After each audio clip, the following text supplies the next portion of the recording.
Greetings, and welcome to Joy in the Morning podcast, where we have real conversations about life and faith.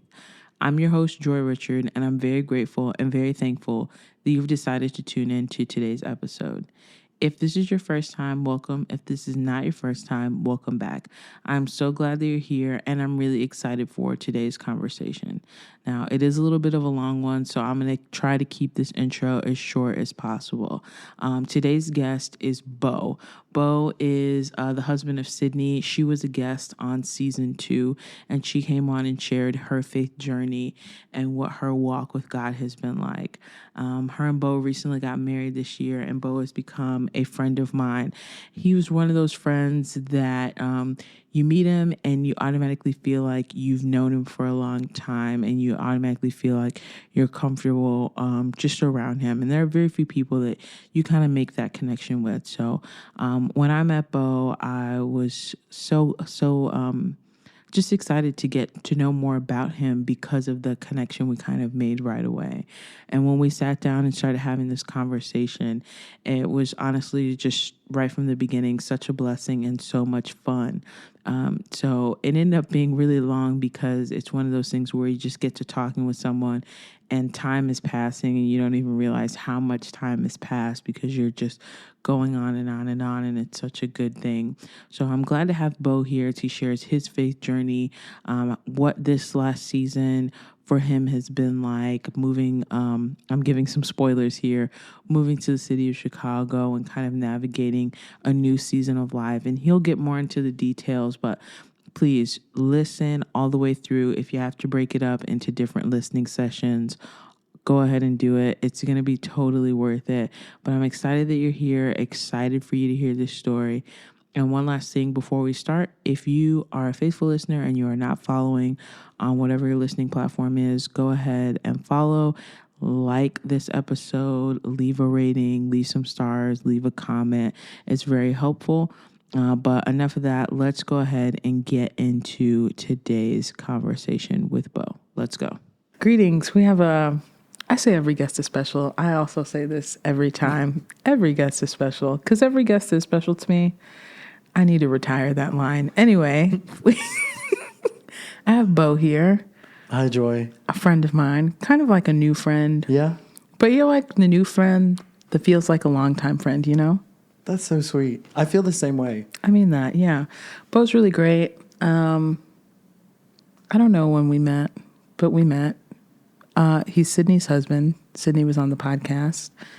And my favorite thing about Beau is he's one of those genuine, like, down-to-earth people that, like, from the moment you meet him, you feel comfortable. And, like, I feel like that's hard to find, especially, like, now in this society. Yeah. And so I appreciate you. That was extremely sweet. And knowing me well enough as a new friend, how difficult it is for me to take compliments, I not only got goosebumps, but sunk in my seat. No. So thank you for causing me that discomfort of your love being given to me. My pleasure, you know. It'll only continue. Well, yeah, I can't wait then. But yeah, you're amazing. I'm glad that you're here. We planned to do this a few months ago, and then here we are. Yeah, the time is right now. Yes. And before we proceed, I do want to say thank you for having me. Of course. I feel like flowers are necessary for you. Oh, no. Because, you made me uncomfortable. Time to do the same. Like, it's only right at this point because neither of us can leave. Yeah, exactly. As I pull the mic towards you. No, I feel the same exact way. It's probably been not quite a year yet. It will have been a year in December, I want to say, when you and I probably met. When I first came, it was a bit of a whirlwind of meeting everyone. So there is a chance that I am wrong, but I feel like we did cross paths. We probably did. Yeah. Or it's just like what I was going to say, because you can't get away from the compliments that I'm about to give. Yikes. Although great try. I like applause for you because you really tried it. As soon as we crossed paths, Yeah. it was just like, oh, this is someone that I feel like I've known for an extremely long time. Wow. Yeah. That I can just have a conversation with. Extremely genuine.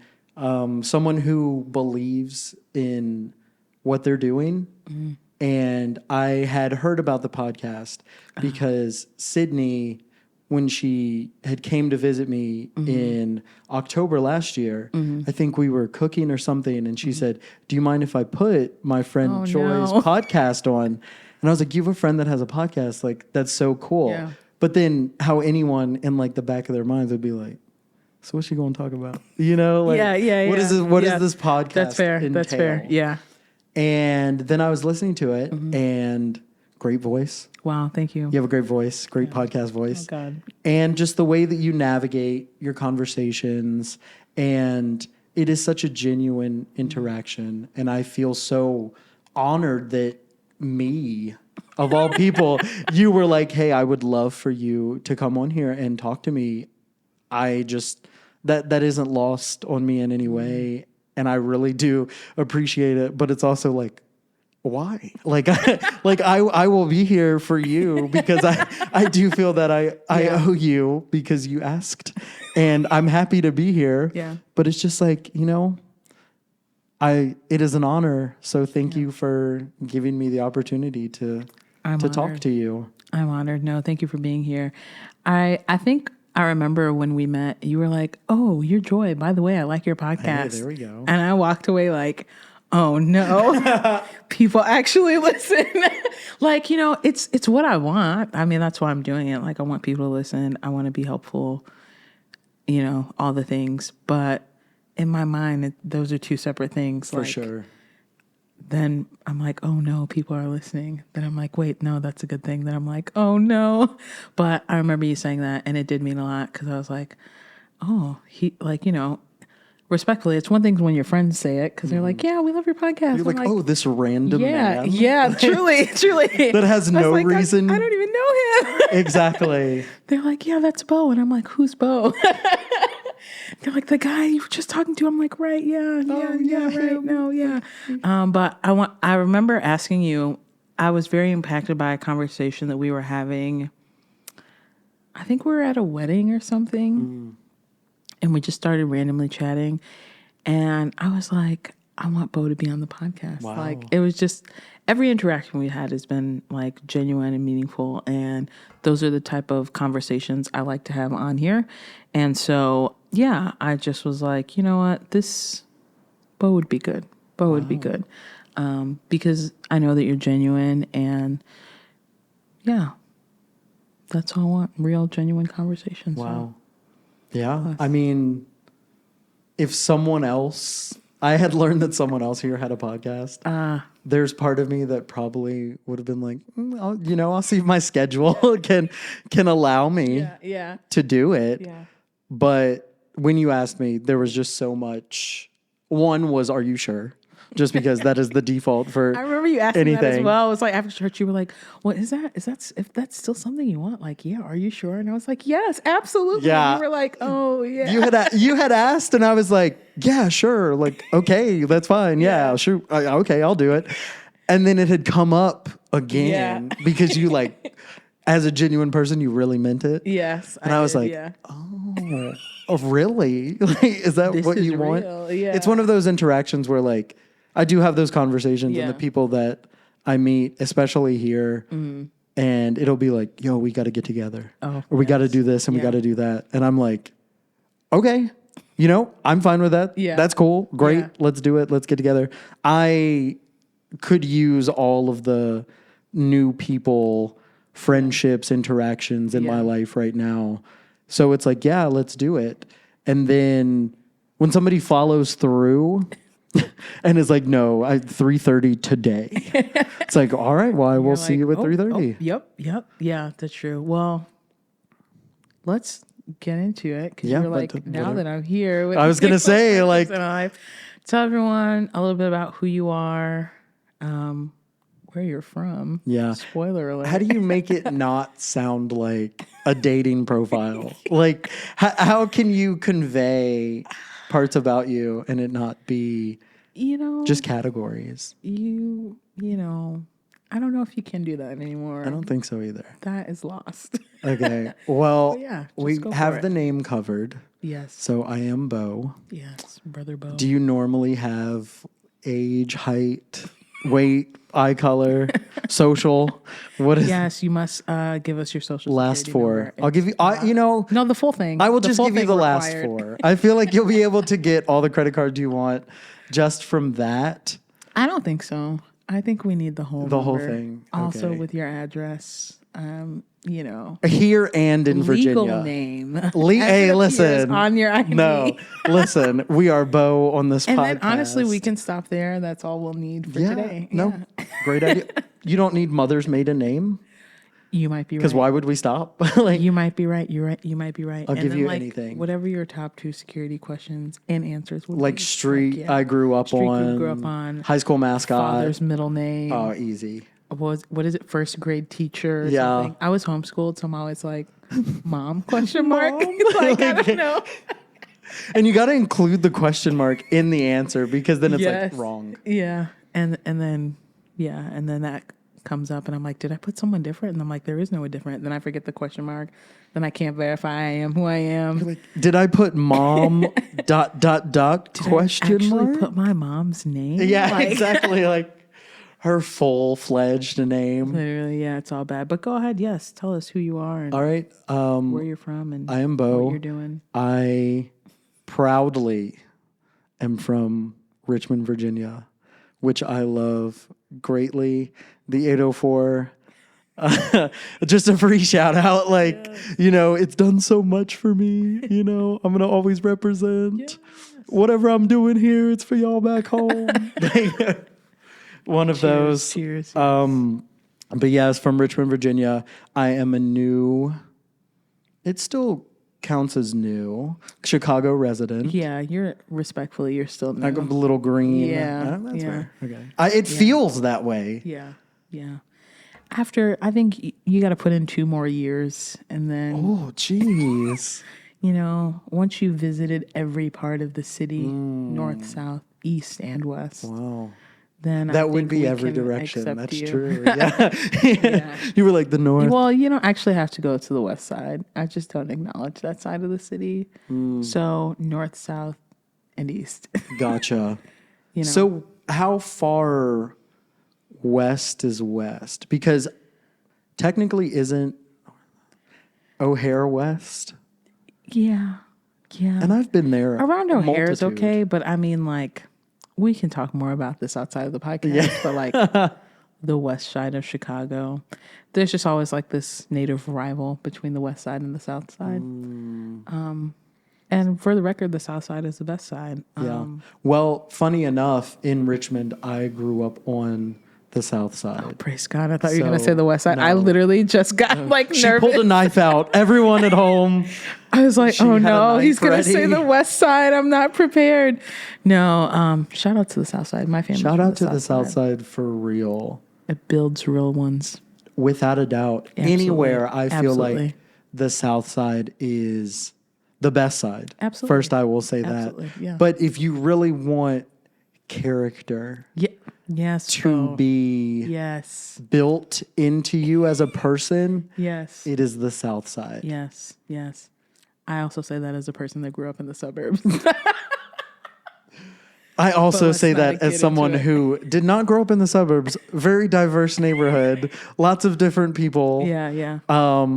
But not as bad south side. I wasn't like gang affiliated south side. It seems like you might. It's coded at this point. But no, it has to be. I've left all the gangbanging behind. It's a new life in Chicago for me. I hope so. Running from the law? Is that the reason why I could be here? I don't know. Who knows? Perhaps. We won't sell you out here on Joy in the Well, I Morning. appreciate it. That's why I didn't give my government name. Yes, great reason for that. But new Chicago resident, trying to figure out my life here presently, because as you know, it was not just I decided to move to Chicago. There was a plethora of reasons and events and things happening in motion at one time that has brought me to this place. Yeah.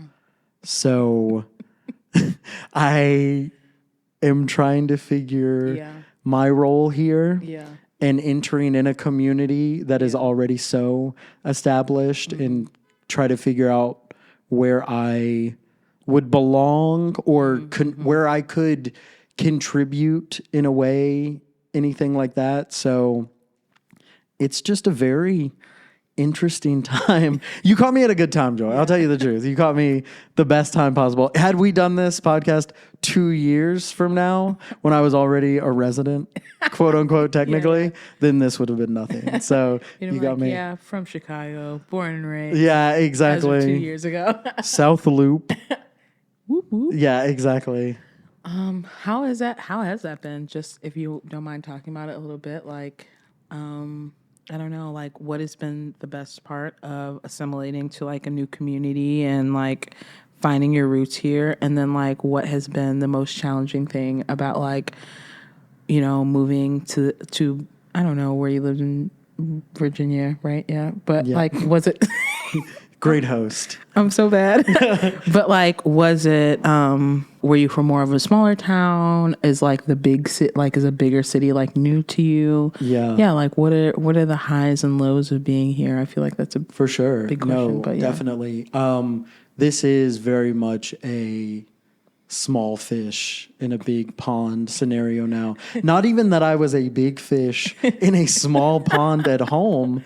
So Richmond is literally, if anyone is interested and you looked at a map, right in the middle of Virginia. Wow. So it is right there in the middle of it. But I would say that it is the most metropolitan out of anywhere else you could go. Like if you went down south, like towards the beach, like the Norfolk area and stuff like that. Of course, they have cities and whatnot. Yeah. I mean, it's a beachfront, you know, like clearly they have attractions and whatnot. Yeah. But then there's Northern Virginia, which is more so like you're getting into the area of like where DC is and around there. But Richmond was a city that I, first of all, had been there for 28 years of my life. Now, mind you, I was a child for some of them. So, you know, when the memory actually kicks in is different. But I had been there my whole life. So it was very comforting and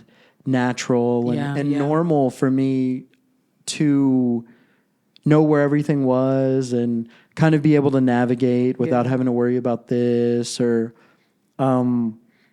It really did instill in me just having a home and being a part of it. All the friends back at home that I love and miss, and it was just a great place for me to be. But the time came where I had to leave, and it was something that I wasn't necessarily planning on doing. I had a friend who I've known since kindergarten who lived in Arlington, which is just outside of DC. So we would go and hang out in DC all the time. Yeah. And this was a few years ago. And I was kind of getting to the point where I was thinking, you know, I could move. Yeah. I'm kind of ready for maybe something different. Yeah, like change. And kind of going to like a bigger city just to see what that's about. Kind of just get a little bit more experience in life under my belt. I just didn't know that it was going to be Chicago. And I didn't know that this was where I was going to end up being. Yeah. And it has been overall really cool, really interesting. I'm still figuring out my footing here, which is fine. Like you said, I'm not a real Chicago resident until 2 years. So as long as I have everything figured out in 2 years, I should be good to go. But it's been a interesting process because, as you can imagine, I don't know where everything is. Yeah. I also don't have my car. So relying on public transportation is different because I took the train here and then walked in the rain to come record, you know? Yeah. See, look, exactly. True Chicago CTA, residents over here. You know, you're earning your Oh, stripes. which I do support. I support all the public transit. Like, great. I wish Richmond had some sort of trolley. We just have the city bus. But I also had my car, so it's not like I was honoring it. But it's interesting being here, and there's sometimes where you can be somewhere and it's either like, okay, I can walk 30 minutes to this place. I can take the train and then walk 15 minutes to the place. I could spend $20 on an Uber and then would have to find a way back, or I just don't go. Yes. And I don't think I was necessarily prepared for that. Yeah. Because I was under the assumption, not that the CTA isn't perfect, because it's not. No, I'm just going to say okay, it's not good. like, that's a rant for a different day. The CTA, they need to get it together. Yeah, I was going to say, that's for the show when you have like a councilman on here. Why is it terrible? Yeah, exactly. What are you doing? Asking the hard-hitting questions. But it is interesting trying to navigate that. One of the more difficult things that I would say is being here without my family. I was going to ask about that. Yeah, my family is still back in Virginia, and I happened to leave probably at the worst time humanly possible for just my like personal feeling and like mental health and everything, because one of my best friends, who I consider a brother to me, he truly is, like, we grew up across the street from one another. Oh, yeah. I've known him my entire life. I don't know when we became friends. Yeah. No idea. Yeah. Don't know what it was. Just proximity. We were there. Yeah. He was suddenly around when I knew what was happening, and I was the same for him. When you came to your own consciousness. Exactly. Yeah. When I discovered that I was sentient, like, you know what I mean? He was there. Like, I was the best man in his wedding. Yeah. We've just had such an amazing relationship. Yeah. But he recently had a child. Oh, yeah. So, like, this newborn baby who... Yeah. Listen, I know everybody's like, my kid is perfect. And this is not my kid, but she's actually perfect. Oh, yeah. You know? Yeah. And I got to be with her for a few months, which was great. But I was always in the back of my mind, it was just like, dang, like I really got to leave right now during this moment. And then to make matters worse, because I was kind of like, not even necessarily coming to terms with having to leave then. Yeah. But then my sister was like, guess what? I'm having a baby too. And this was her first kid. Oh, which also was a girl and is my other niece now. And that one was a lot more difficult because it came out of nowhere to me in a way. Like I kind of had enough warning with my other friend because he was just kind of like, hey, you're not going to believe this. Like it was kind of that situation, him telling me that he was going to have a kid. Yeah. Because I was just kind of like, what?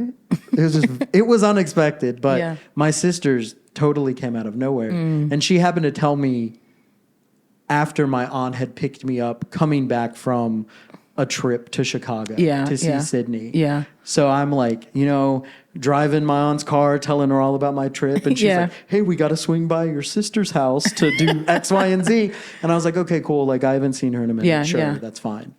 And then she kind of just revealed that she was having a baby. Aww. And I was just like, oh, this is going to suck. Yeah. I'm leaving in 3 months. Yeah, exactly. Did you do this to try to get me to stay? Is that what you're playing out here, huh, sis? Did mom pay you? Did mom pay you? Mean, because that was the biggest thing is I think another part of it was not by their own fault. Yeah. I'm not in their position. I don't know how I would be in this way regardless, but my aunt and my mom, as you can imagine, did not want me to leave.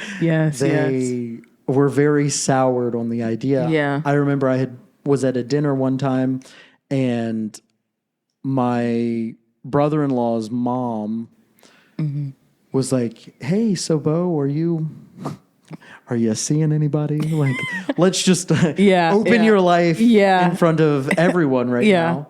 And I'm not really one to shy away from anything.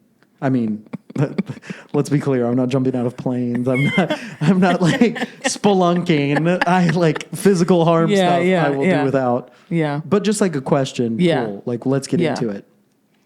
So I had told her like, I'm seeing someone and she lives in Chicago. And the first thing that came out of my mom's mouth was, "You're not moving to Chicago." Oh no. And I was like, "Oh, no, like, Mom." And then it was kind of like, "Well, you don't have a say." That was kind of my like response to her, which you could imagine was probably did not go over well. Yeah. No. Yeah. So that was a long road Yeah. to deal with them feeling guilty. And part of my thought process was, this was a bad time for my sister to have a baby because I'm being selfish and would want to be with said child. But I was like, "You going to be pretty busy with that baby. Right. You're not even going to worry about me." Yeah. So I explained that to her a couple times and she was like, "That's completely different." She's like, She's like, "It's not the same." Exactly. I will think about you every day. Yeah. I mean, because when you have a sibling, and I'm are on good terms with that sibling, I should add, you want them, like they've always been a part of your life, and then you want them like a part of your life. Like I remember my brother when he called to like, "Guess what? We're having a baby." I was like, "Oh my gosh!" And then I got off the phone and I was incredibly sad because I was like, he lives in Tennessee, and I was like, "Am I going to be there when the baby's born?" Like I went through all these like thoughts and emotions, and like I've been blessed to be able to like visit wherever they are frequently, and like be like very involved in my nephew's life. Like I try to not let more than a certain amount of months go by without going to visit. And like now they're in Germany, so that's even harder. They were like, "You think you have a handle on this?" Like, no, literally, they were like, "We're moved," and they moved in like May. I was like, "I'll be there by Christmas." I was like, "As long as you guys are settled, don't want to be a burden, but the moment you're settled, let me know." And that's just been my thing. Is like being intentional, but it is like sad because it's like I want you to be a part of my life and my kid's life, and then when the distance is there, it just makes things harder. But good try on being like, you won't think of me. It's like, no, I'll always think of you. Exactly. You would think that I was going to war. That I was never going to see them again. Yeah. Something was going to happen. And I would never see them again. Oh, no. But I just don't. I'm just a dude. I'm just a son. Technically, I am a husband now. Just a dude. Like, I don't have that capacity as a parent yet. Yeah. So I can't understand. You can't relate. And also, when I did go to college, because I withdrew after 2 days, but that's a completely different conversation. Yeah. If it comes up, I never went off to college. Okay. So I was always around. Yes, I was always in the area. So it's not like she ever had to travel to come see me or anything like that. But I was hoping that would be like a really good bargaining chip. Yeah. And this was like around the time when I was getting involved with Sydney. And there was more so that like trying to figure out my relationship with God and stuff like that. Yeah. So I would definitely play like when the Lord blessed us with with a child to take up all your energy. Because so you can be a grandma. Yeah. But then also I wanted to be a little more intentional and be like, I know that it sucks that I'm leaving. I'm sorry. Yeah. Like, let me just plainly say that I'm sorry. Yeah. But I gotta go. I have to go. So I'm telling you and I'm letting you know. I have to go. I have to. Yeah. And I don't want this time right now to be sullied because you're upset about me leaving. Yeah. Because I will feel even worse than I already do. Which was something that I was experiencing. Like, I was definitely feeling extremely guilty. I felt bad. I felt really selfish. I still feel selfish and guilty some days. But I just felt so like I guess it's from the point of I want to be available. Yeah, yeah. And I want, if my I can relate family to that, needs yeah. me, I want to be there and Yeah. to be able to help. And Yeah. what can I do to make things easier for you guys, Yeah. if possible? Yeah. You know? That's so kind of you. Do It not. is. It is. Do not. It is because, like, most people are like, yeah, I got to go, so deal with it. But you're like, well, I want to be available, and I feel really bad about not being available. Like, and it's nice that you had this balance of like being able to prioritize, like, this is my time in life to like move forward with what's next for me, and like now prioritizing a different relationship that's gonna lead to me building my own family. And it doesn't lessen the fact that I care about you guys and that I want to be there for you, my family. But like, it's nice that you had that like balance in your mindset and your emotions about it. So that's amazing. That's so kind. Yeah. Because a lot of the time it was just like a blender. Oh yeah. Yeah. Like, I can imagine. I can definitely like obsess about some things, and it'll be very random. Yeah. Whatever comes up. Yeah. Like, it's kind of become a joke now, but the way that my mind works is very. Who didn't watch the news as a kid? Yeah, and yeah. when they would do the lottery, Yeah. and they would have that big thing, Yes, with all and of all the balls are like, yeah. all of the balls moving around, and there would suddenly be a 33 Yeah. that would be pulled from it. Yeah. That's kind of how my mind feels, or sort of just like a bingo roller. Oh, yeah, where it's yeah, just like, I 38. You know what I mean? That's kind of the way Yeah. that my mind is, and sometimes a 24 will come out that I do not intend to think about. Yeah. But now it's present. Yeah. And I wish that it had been a 55, but it's not. Yeah. Now I have this that I have to deal with. Yeah. And it's sort of like that with that thought process of me leaving and the guilt that I have, but still wanting to do what I want to do. Yeah. Not feeling selfish. But then everybody else is kind of like dumping their own balls into it. Yeah. And it's kind of like, okay, this is Chaos. yeah, Slightly. like, what do you have 5 8s in here? You Yeah, know? Like, yeah. Who did this? Yeah. It's just one of those things that I would still say now that I'm still in the process of trying to figure out, and I don't know if I'll ever have the perfect, balance, or anything. Yeah. I mean, I've been here for 4 months, Yeah. so There's give me a time. little Gotta let it grow. Gotta let it grow. Yeah. I need a little bit of time with that. Yeah, absolutely. And it sounds like your family is really close knit, and that's always hard too, because when you are, you feel like a part of you is leaving in a way. Do you know what I mean? And that's probably like, I can't speak for your family, right? I don't even know your family, haha.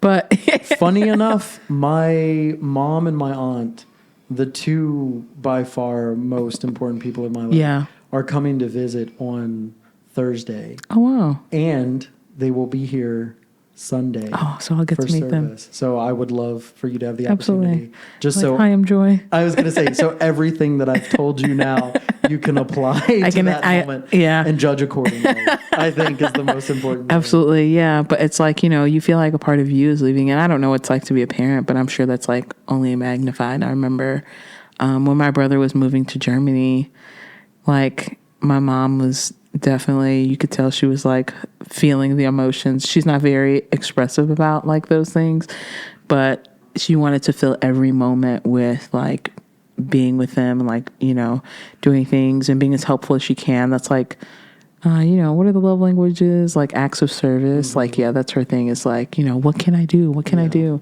And so, I could see that it was such a big deal for her. And I mean, it was a big deal to me too, but like, it's different. You were like, for the record, I cared. I did, but like, it's so different. It's so different when you're a parent and when you are like watching this person that you literally grew in your body, like leave. Yeah. And yeah, well, I'm not going to linger on it because I don't want to, I'm not a parent and I don't want to, I don't want to come up with any false information here. I mean, but, all we can do is imagine. Just try to, I do that all the time in every situation. Like, I'll try to put myself in someone else's shoes because I want to be truly like empathetic and try to see things from their perspective, no matter what the situation is, good or bad. because I think that's important. And like while doing that, I also want to be careful to not assume, because that can always be a thing too, is like, oh yeah, like, I'm trying to see from your perspective, but like I can't make any assumptions, because between two people, you never really know like what a person is thinking, what a person is feeling, and you have to allow them that space to process and then to communicate that with you. And when you make a lot of assumptions and you kind of like overstep their boundaries, you kind of close the door to them being able to do that. Definitely. So yeah. No, I think that if only everyone tried to approach any relationship that way, how much more beneficial things would be for everybody. From having that perspective of someone else, but enough room for them to feel the way that they feel. Yeah. But I think it kind of comes in line with, I mean, we have friendships and stuff with people as we grow up, but thankfully they are our peers. And if we're going through our teenage angst or like the world's against me, somebody else is like, the world's against me too. And it's just like, the world's against us. And it's just one of those things. But then you get older and you're like, oh, my mom is a person. Yes, I remember when I first had that realization. I just like stopped and cried, because me and my mom always butt heads when I was younger. We were very like, I think it's part of it is like we're very similar to the point where like it causes conflict. But at the same time, even though we're similar in a lot of ways, we're really different in a lot of ways. Like I'm a very laid back, and my mom is a very like type A personality, like needs to have a plan and everything. And I'm just like, oh yeah, whatever. And she's like, no, Joy, no. And I'm like, Mom, it's not that serious. And she's like, it is serious. And I'm like, whoa. Hey, like, we took it up a notch. Like, slow down, lady. When your parent gets like the serious voice on, and I'm like, oh no, that's what have like I done? You tell them a joke and the joke doesn't land, and it's suddenly a lesson. Yes. And you're like, I really just wanted to make that has happened to me so many times. Isn't that so frustrating? that happens. And so my whole life we had like this back and forth. And it took a while for us to get to like a good place. So I remember when I first started thinking like of my mom just as a person, like the older I got and I became an adult, I literally just started crying, because I'm like, I would have fallen apart. It's like, not only were you like trying to manage life, like I can't manage my life, and you had like 2 kids, you had already been through so much in life. Yeah. And so, it's crazy to when you start to have that perspective of like your parents and like, the people in your life that have watched you grow up, to just think of them as people and kind of like, what's the word? Like separate like the relationship aspect of it and just think of them in that way. I think that helped in changing some of the dynamic of our relationship, because I was able to think of her and see her just as a person. Yeah. Because when you think of your parent as a parent, you have a more selfish lens, and like, you're my mom and you should be doing this for me because you're my mom. Yeah. And there's like authority against you. Yeah. As well. Yeah. Like yes. there's roles. Yeah. There's titles. That are given. Yeah. And it's like, that's a totally different conversation. Like my struggle with like authority and like all of those things. So totally changed my perspective, and I just like sobbed, and things have gotten better. I think probably mostly because of my perspective changing. But then I think also the more my mom saw me as a person, an adult, and not just her child, like that helped change things a lot too. And it mostly happened after like a lot of like big life changes that we had, when I think for me and for her, she was able to be like, oh yeah. I remember one time I was like, Mom, you raised me to be like a person on my own outside of you. And it got so quiet. I was like, hello. And she like just quickly got off the phone. But then like after that, I noticed how different our conversations were. And it was just like, I think like her realizing like, oh yes, you are like, you are able to like, it's like, that, but you don't actually know it or realize it until you start seeing it, or until that realization comes. So definitely. Yeah. And it's so difficult because there will be those times where you have made that realization about your parent, that they're a person. Yeah. but it is more difficult for them to be like, oh, my child is a normal person too. Yeah. But I think that it is cool that we get that foresight because bills suck. Do not get me wrong. They're terrible. Like, abolish bills. Today. Do it today. Right now. Go to the polls. Article 6. Election day. You can do it. Vote. Abolish bills. Yeah. But I think as crappy as those are, as terrible and annoying different problems we encounter in our lives can be, we are kind of given that. My mom had all this stuff going on and still raised 2 kids. Bro, I don't have any kids and I cannot pull it together. I'm saying. Yeah. But times are also so different. Like, I also had to explain that to my mom recently. She was like, I don't know, it just seems like you're not. And I'm like, no. Because then she started doing like, when I was your age, and I was like, Mom, when you are my age, you could rent an apartment for $400. Oh. I was like, I just went to the grocery store and I bought 5 items and I paid almost $40. I was like, this is crazy. And we're not getting more. We're not no one is paying us a proper amount. No, literally. Like, it's just like, you were making such good money at my age and I make nothing. Yeah. And so it's like, it's weird, like this contrast. But when you take like financial responsibility out of it, just like responsibility for me as a person, like who I am, like how I'm going to manage my life. And there is a certain responsibility in like who you are and becoming that person and like deciding to be accountable and aware and like the company you keep, the things that you do, all of that takes a lot. And then to like manage that for yourself, and like you have a spouse and you have like children, I would be falling apart right now if I was responsible for anyone other than myself, just trying to navigate it. And I think like, obviously when it happens, you kind of naturally grow into it. Some do. So listen, that's a completely some do. Some don't catch it. And we're praying for you if you're listening. Yes, exactly. But it's a lot. It's a lot. And so, yeah, it's amazing, like how people, like, you know, how people come to that and are able to do it. And so, like, I always give props to my mom because I'm like, you're amazing. For sure. Like, we would have all been in a shelter if I was the mom. Yes. Like, and we also, would have never survived.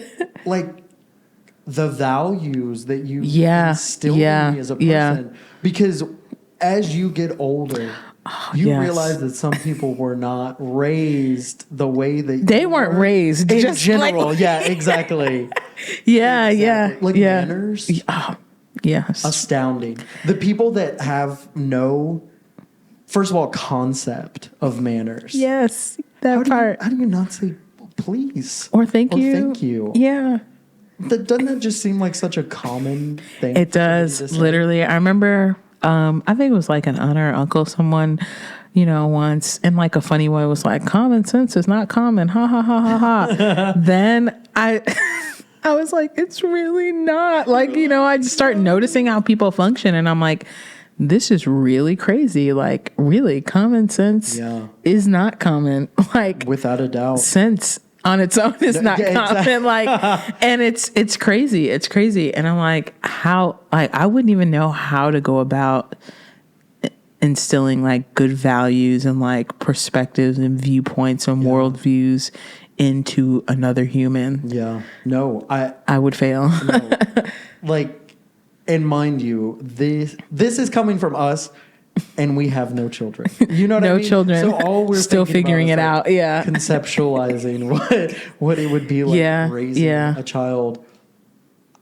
Just to get to the point that what they wanted to teach us, they see, like, that's present to them sometimes, where I hope that they take the time to be like, you know what? I did all right. Yeah. Because everything wasn't perfect. Everything wasn't sweet all the time. Yeah. That's just life in general. Mm-hmm. But I will also say that I was taken care of very well. Same. I knew that I was loved. Yeah. That was something that was very apparent. Sometimes too apparent.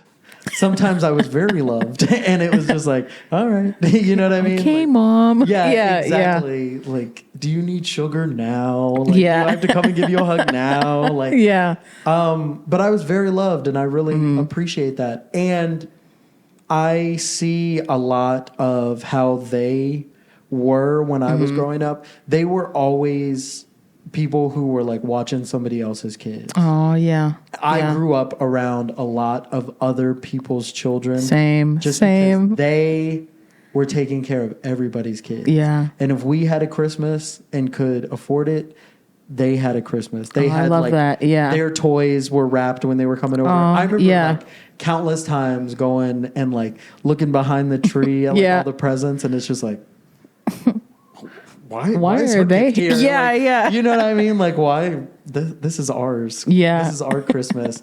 But I just wish that they could take the time to know that they did a good job, and for the stuff that they did to show me how to be as a person, or like the way that I would want to show up as an individual. Job well done. Absolutely. You did literally the best that you could. I wouldn't ask for anything else from y'all. Thank you for what you've done. It's gotten me to this point where I feel comfortable as an individual and don't think that I'm like a menace, you know, like, I have an idea of right and wrong because that does exist. There is a right.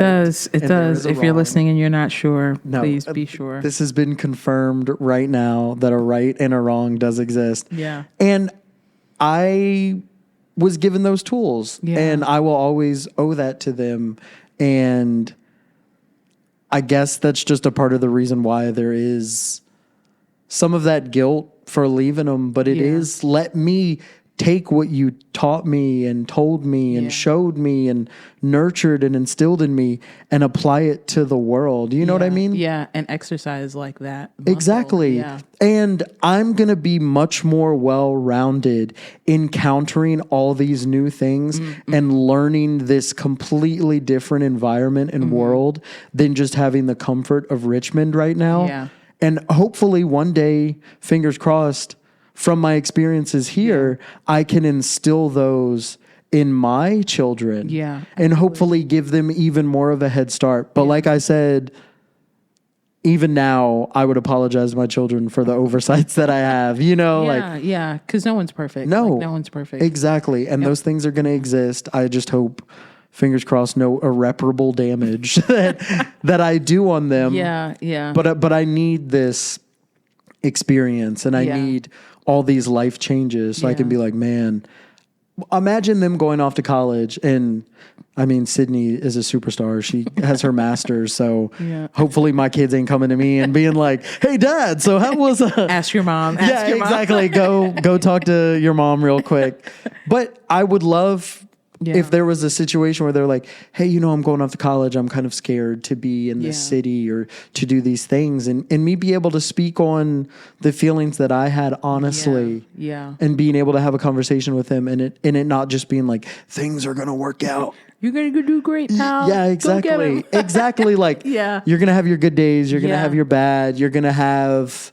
And this is just recent stuff that I've had where you're going to have that FOMO where it's your friends' birthdays and you're not there. Yeah. And you can't be around for that. And you go on the gram and see everybody hanging out and you're like, oh, I remember when I had friends, you know? And it's like, and then not saying that I have not met awesome people here, but that's what he's saying. Yeah, I hate everyone I've met here, but I do need I need to try to figure out how to get those just random friends. You know?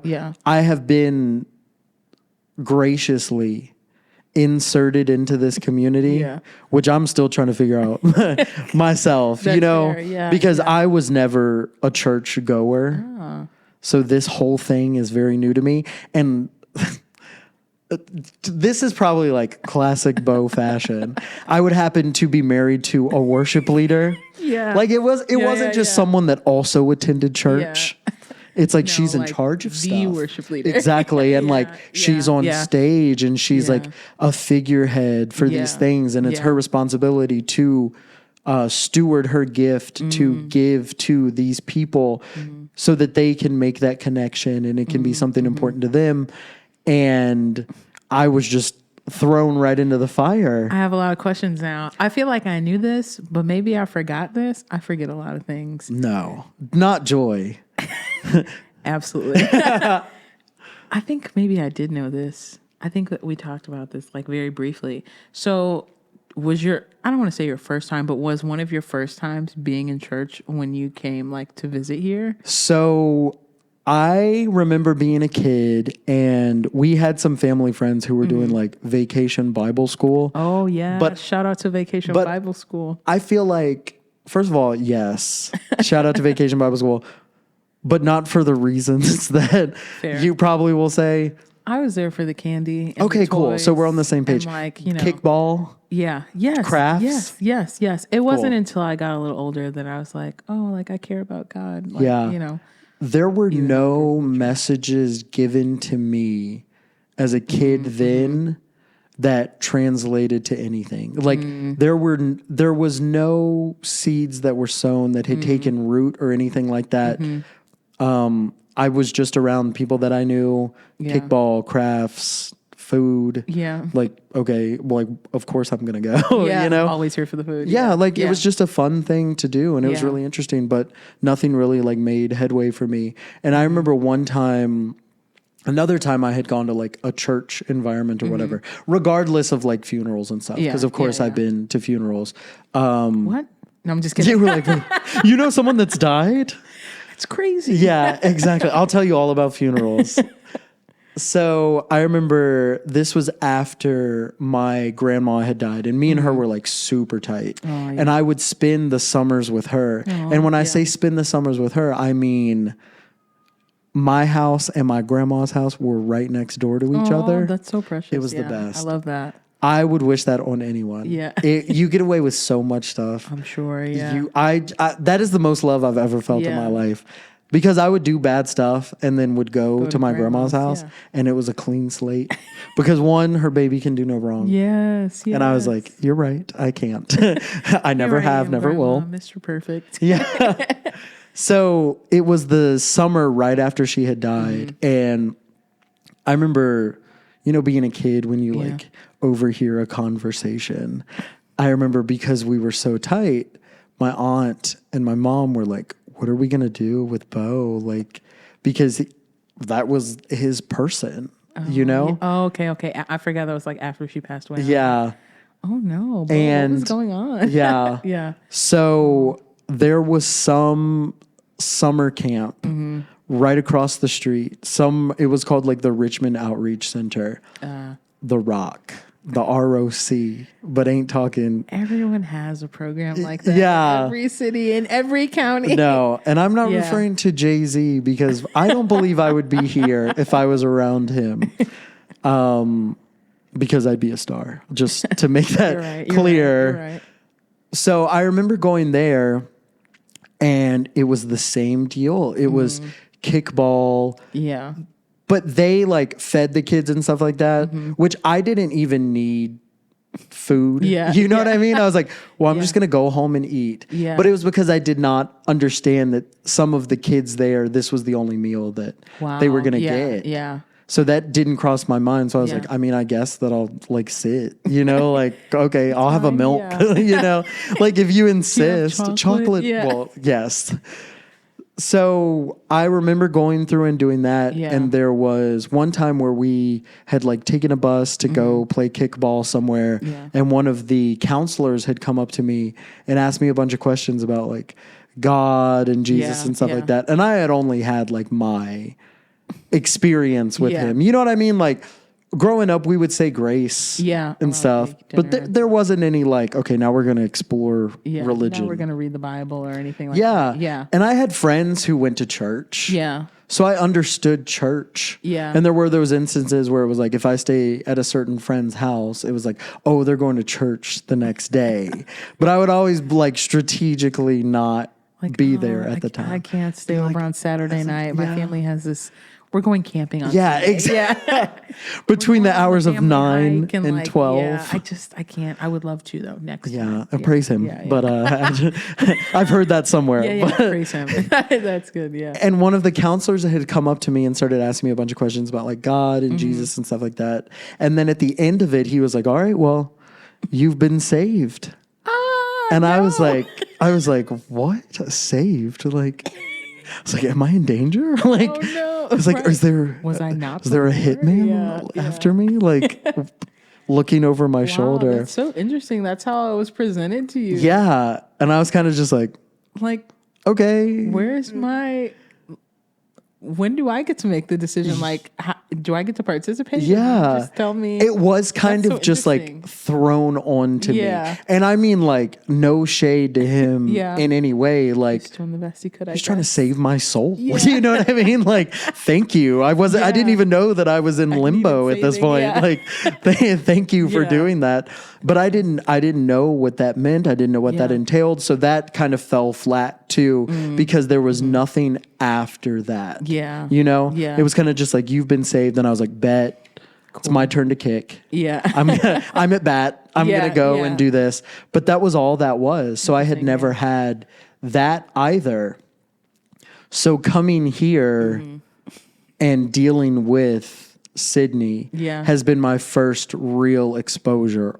I had still have a very good friend of mine that definitely would consider like my pseudo father. He's the mentor to me. I love this dude. I love his family and everything.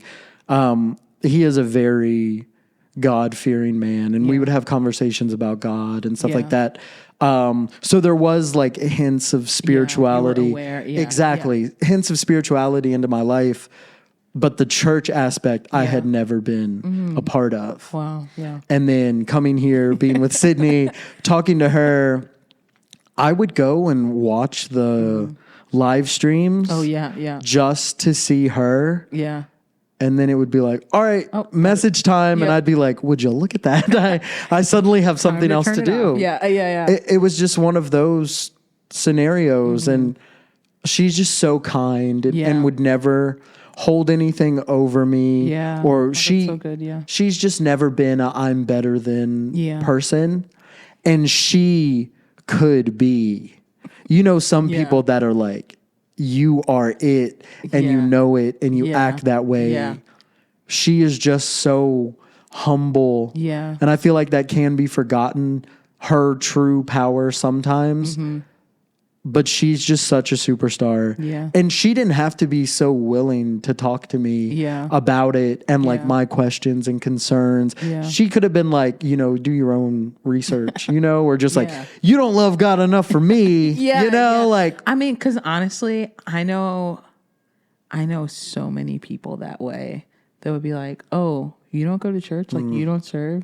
You don't love God the way I love God? Yeah, this isn't going to work out. And I'm not going to lie, there were points in my life where I had that mindset.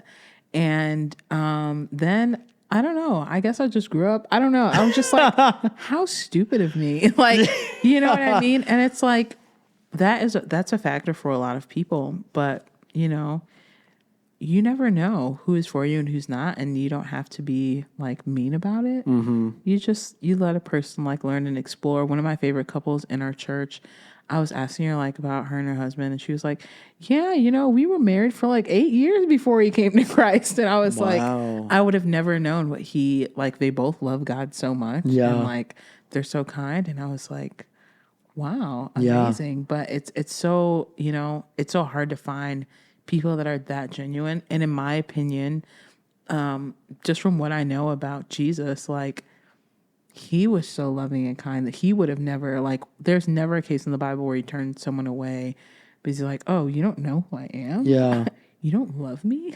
Yeah. Go away. Like, do you know what I mean? He was so kind into leading people into like salvation, into leading people into a Christ-like life that he, like, everyone loved Jesus. Well, until I was going to say, I believe Until there's a they line. crucified him. Yeah, exactly. Yeah, I mean, not everyone. Like, yeah, then there were the people that like, well, this is not a Bible story, or Bible lesson, but like, there were the religious leaders of that day that hated him. Yeah. But it's only because he was doing such an incredible job in being a genuine human and not being overly religious and trying to be like this perfect person. He was just so pure on his own that it made them look bad because they weren't. And they didn't handle that well. No. But, I mean, the story had to go that way. But anyway, And just from my very basic knowledge level, because I will say I am, for the first time ever now, working through the Bible. Because I've where never. are you? Have you made it to the Gospels? That's where I started. I've started at the Gospels. I applaud you. Thank I love you. the Gospels. They're my favorite in the whole Bible. Like, the Bible's great. Yeah, but Matthew, Mark, Luke, and John. Yeah. Amazing. So I am on Luke now. Oh, yes. And her and I will have time where we're going and reading through it and just kind of discussing it. And it's been cool because she said that, first of all, it feels good to have someone not like guide you through it, but be there with you as you're going through it, who is so well versed, who knows so much. I mean, she's had her entire life with this. So and she takes her time too. Yeah. Like, she could have been in church her whole life and not known God, I spent so much time in church not knowing. But I am so thankful that she takes her time with me and we go through it. And she says, like, hey, you've made me think about this a way that I hadn't before. And I'm like, really, this is like my basic, like, I'm going through this. This should not be any new information for you. But it's been really interesting because I wasn't really given the opportunity to just come here and be around and not like a person that people knew. Like, not even from the point of like, because we were talking earlier about serving and stuff like that. I haven't got to a point where I feel like I am ready to serve and what I should do and how I should show up. Like, as much as I don't want to like disappoint or let people down in that way, I'm just not at that point currently to do it. But I love that you're honest about that, because there are so many people, and I've literally seen it happen here and other places, where they are dating someone super involved in church, so they immediately get super involved, but they're not invested. And like, truth be told, they really don't care, and they're just doing it because they feel like it's the right thing to do, and they need to make their partner look good. And then like 2 or 3 months later, they've either done something really crazy or they're just like, they're gone. And it's because it was not a genuine investment. It was just like for show, or because like, they didn't want to let people down. So they're like, okay, I have to do this thing, even though I'm not invested in and I don't understand what I'm doing. And so like, I applaud your honesty in that, and like, you not rushing into, because like, I'd imagine that there's been a lot of pressure put on you to be like, well, Beau, you've been here for 3 months now. What are you doing, buddy? Like, why aren't you preaching? Like, I'm just trying to read the Gospels, man. Yeah, like, exactly. Like, yeah. I'm reading right now. Well, I really appreciate that. It sucks to feel like you are letting people down. But it is like, truthfully, I feel like I'm doing y'all a favor because I'm not necessarily all the way bought in. Like, I'm still trying to forge my relationship, and I can't serve for him because I would just do something good and it would make me feel good. And clearly I've missed the whole point. Like, there's been times where a few months ago we were doing the Angel Tree kids basketball camp. Where I vaguely remember this, where we were going, and when I heard basketball camp, I was like, I love basketball. I was like, I remember when I was talking to Vince about it. I'll name drop. Who cares? You know? We love Vince. No, he's great. When I was talking to him about it, I was like, do you know that I used to coach? I was like, I've coached kids basketball for like years. Like, I'm well versed in this. And then I got there and I was like, oh, I'm doing like administrative stuff. I was like passing out t-shirts and like organizing shoes. You're like, watching someone else coach. Like, that should be me. I was like, I want to be out there and bounce a ball, please. I didn't know. But afterwards, I was like, wow, that felt really good. And I was like, I'm charged up from doing that. Like, this feels great to do it. But I was like, but this is just stroking my ego. This is making me feel good and feel like I spent my morning well, so I can do this now, or yada, yada, yada, because I paid my dues and I did that. And it just wasn't like, man, I can't believe I was given the opportunity to be able to do it, you know? Yeah. And there was a time where we were like carrying backpacks because they were doing the backpack giveaway. And I didn't even, all I did was just like carry the boxes to do the backpack stuff. Like just the, hey, we need someone who can carry something. And I was like, okay, sure. So I just did it. You know, somebody asked me to do it. Like there will rarely be a time where like, hey, would you be able to do this? Like, and for me to say no, like I am still trying to like draw my boundaries as an individual. This is not even about like you're just church. like a natural helper. I am the same way, and it's been I'm finally getting there. Like, you know, but it's hard. It's hard. And then when you're in a church setting, it's like twice as hard, because then you don't just feel like, you know, your own personal level of guilt that you would feel for not being able to help. You feel like the guilt of like letting God down. And then you're like, oh no, I used to say yes to everything at church. And then I found myself incredibly bitter. But a lot of what I was doing was out of like the place that you're talking about. It made me feel good. I thought I was a good person, which then I thought also made me a good Christian. And I was a terrible, like, had no real relationship with God. Like, you know what I mean? But it was because I grew up in church and I knew all the right things to say. I knew all the right things to do. And look at all that I'm doing for God. Like, I'm not letting him do anything to change my heart or mind, which is what I desperately needed and didn't know. And I just got really prideful and I had this huge ego about it. And it was really, it was really terrible, because then like I would be mean to people and be like, I'm a leader in the church. And it's like, I'm actually setting a terrible example right now. I shouldn't lead But anything. I didn't even know, like, you know? And so you having that mindset and like that level of awareness and not succumbing to the pressure of everyone being like, so Beau, serve on my team, like is incredible. That you are like, no, I'm going to take my time with it. Yeah. Well, if there's one thing I've learned in my life, it is how to disappoint people. So I'm glad that it can be used in a fruitful way for me and in the long term for them, like whoever really wants me to do it. And there has been that pressure where she is so involved constantly for everything. I don't even know how we did our long distance relationship before, with her always being here, like doing all this stuff. And I think some of it, because she loves doing it. Are there times where she's like stressed and things are going on? Yes. But I've seen everybody feel the effects of that. So clearly that's a natural thing, but it still comes back to like, man, I'm glad that we're able to do this and the community and doing it for God and stuff like that. But there was a part of me too where like there is the kind of like that selfishness that I have, where it's just like sometimes I can see that she is empty. Or she's not firing on all cylinders because she's exhausted.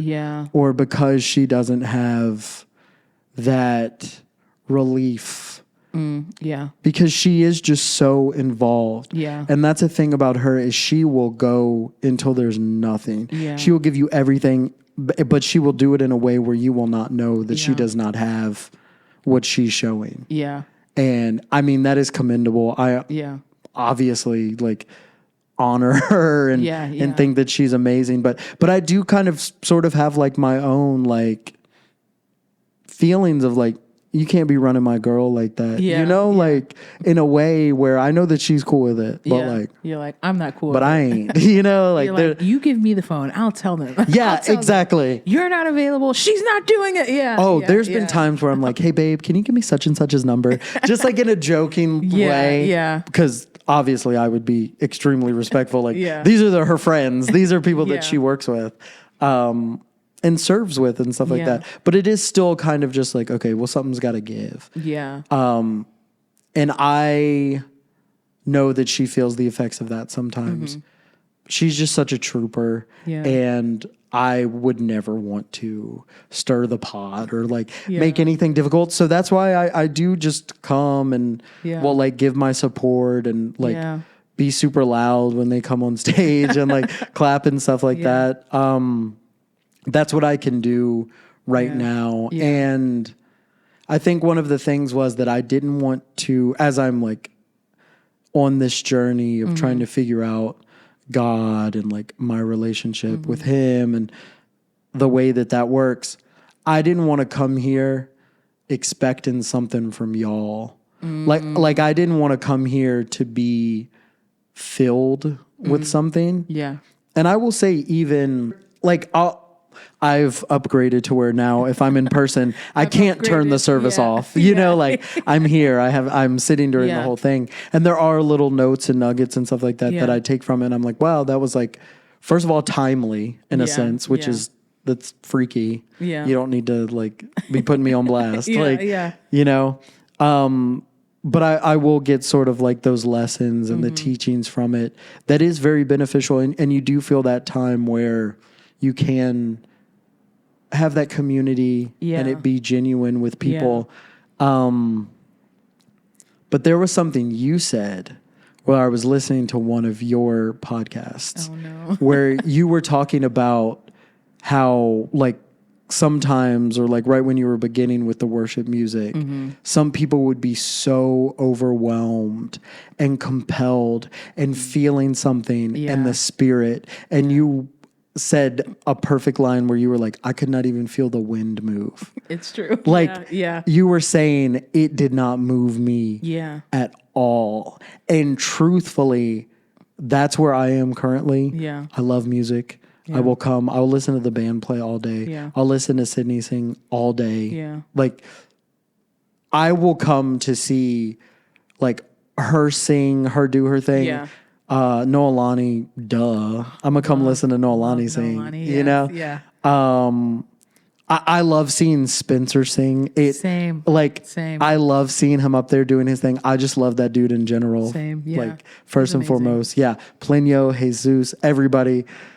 Exactly. I know. Pleno can like do no wrong. I know. He honestly, bro, what can you not do? Perfect in my eyes. Like I shouldn't put that on him, but he is perfect in my eyes. I'm like, what can you not do? And it's just like, and I'm like, it's just like, look at you, look at him go. Yeah. And just everyone on the worship team. Yeah. Anybody that I did not name, know that you are loved. And I come and listen. No, I'm just kidding.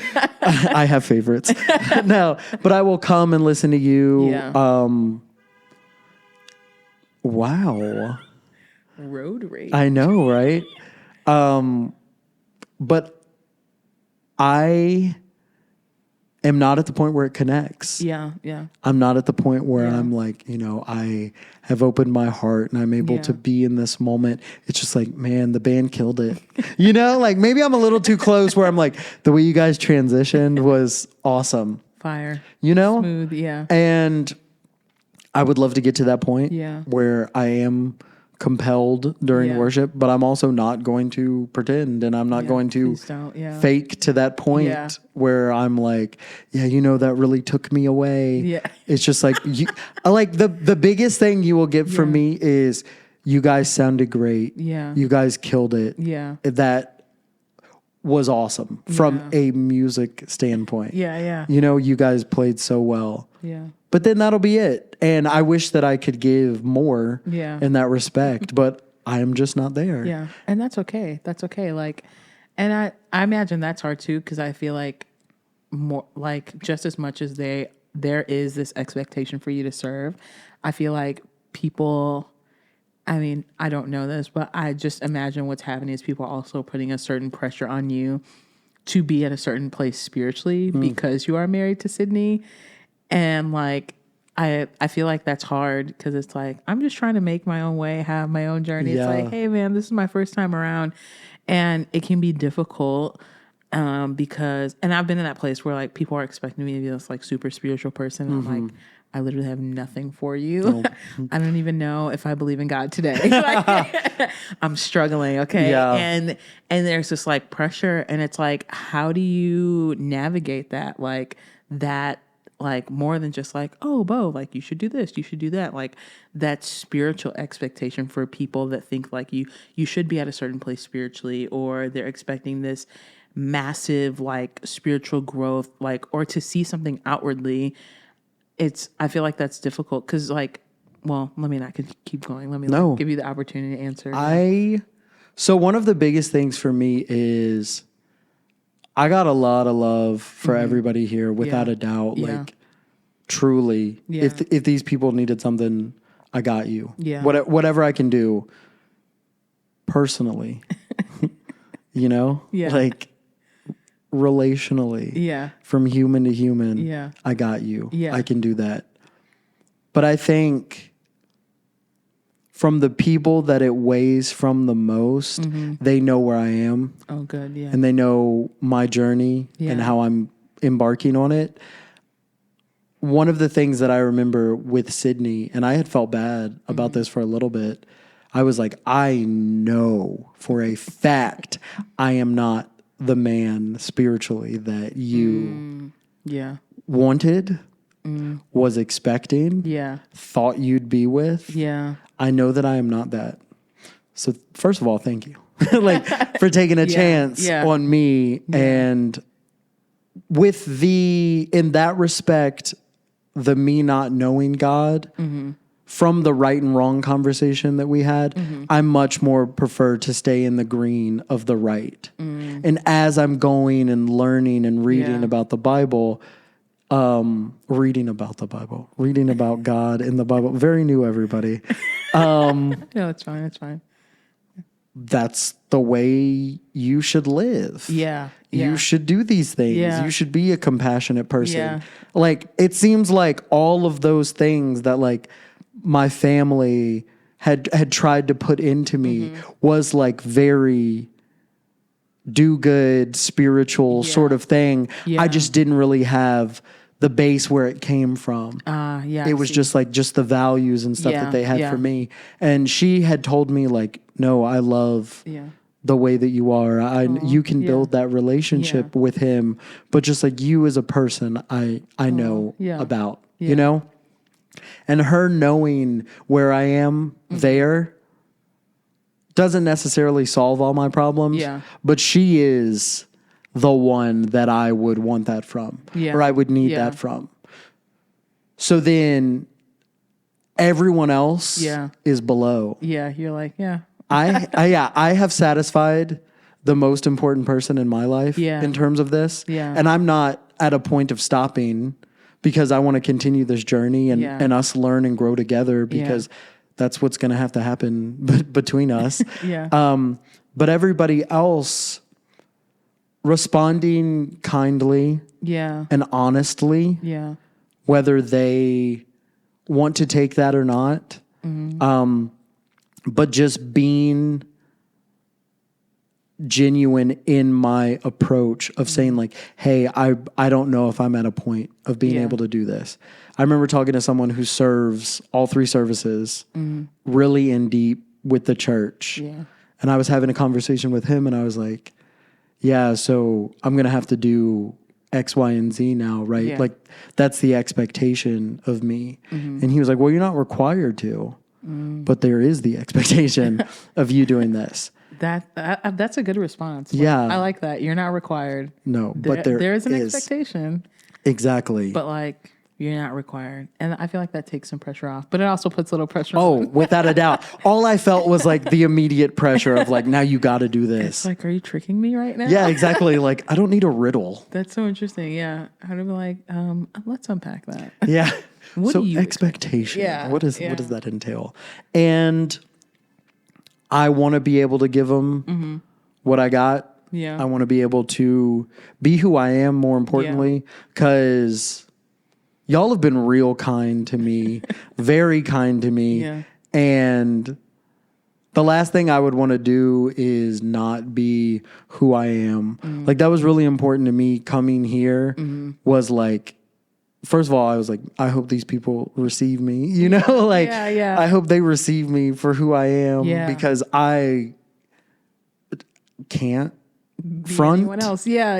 you know, like absolutely. this is what it is. And I would love to be liked by everyone as anyone would. Yeah. But I understand that won't happen. Yeah. And that's fine too. Yeah. Let me make the most out of the relationships I have with Yeah. the people that I come across. But just hopefully graciously take me as I am, take me for who I am. Yeah. Know that I am a separate entity from Sydney. Yes. I, Beau, and Beau. Not Beau plus Sydney. Exactly. Like, there is a Beau plus Sydney. Without but a I doubt. am Beau. And, like, you have to let me be me. But also, like, I don't know. I think, again, my opinion, and from what I know about, like, God and what I've learned throughout my years of, like, being in church and ministry and all that stuff, is that, like, the best thing that the only expectation you really have to fill is, like, being the person that you're created to be, which, like, that's what God expects of you. Like, do you know what I mean? There's no, like, the church as a whole, I won't speak specifically about our church, but they put these crazy expectations on people immediately. And it's, like, literally not how it works. Like, God works in your heart first. And then out of that, you start to outwardly transform.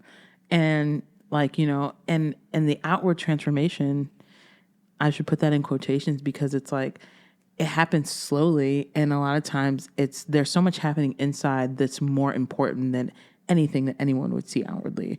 And I firmly believe there are probably going to be a lot of people in heaven that we don't expect to see. Like, how did you get here? It's like, I got you. Yeah, like, exactly. You know what I mean? But, like, only God knows the heart, and it's like if you are committed to just, like, being on that journey, then, like, God will do what he wants to do in you. And there's no timing on that. Like, do you know what I mean? Like, there is absolutely no timing. There's no other expectation you need to live up to except for, like, if your goal is to genuinely have that relationship, it's like, okay, then, like, responding every time you feel like God touching your heart or working with you on whatever it is. And, like, the expectation that, like, if there is an expectation between you and Sydney, like, you, like, honoring your marriage in that way. Like you said, like, I loved when you were like, that is what I need to fulfill, and everything else, like, y'all over here. Yeah. Because that's so true. And it's like, it's so good to hear you say that. Cause again, I've seen so many people come in and they try to do these crazy things. And then it's literally like I've seen people do really crazy things in church. And then I'm like, yo, like, I could have just said no. Exactly. Like, I would hate to come in here and then suddenly be in charge of children. You know what I mean? Like, that is not necessarily. You're like, I don't know. Like, I'm not jumping in for that. Yeah. It's just not speaking to me to do that. And what you said is, like, that's such a great lesson for me. Like, I love being able to have conversations with people that, like, first of all, I will make it known that I am, like, not necessarily ignorant to this fact of God and dealing with him and the relationships and stuff. But somebody who is willing to be like, no, let me let you know what I know about him. Yeah. You know? Yeah. That goes a long way. Yeah. Because if you were introducing me to somebody else, from the love that I feel from you and just the genuine, like, companionship that I feel like we have that is just like exists. Yeah. You know, if you were introducing me to somebody else, they automatically go up for me because I know you. Yeah. You know, and when you talk about your relationship with him, it translates easier to me because I know you. Yeah. And I feel like I know your heart in the way that you wouldn't be like, wow, blah, blah, blah, blah, blah. You know, you don't know him, you don't know this, you don't know that. And it's just such an ongoing process. Yeah. Something that I am really dealing with now is the concept of faith. That I hear is just a constant that someone needs to have. Yeah. And lucky for me, not only am I with Sydney, who knows all she knows, her family is very involved in the Lord as well. So I get a lot from them too, in the best loving way possible. Like, my mother-in-law will call me just to talk. Oh yeah. We'll be on the phone for like an hour talking about whatever. Yeah. She'll talk about God. We'll have conversations about that.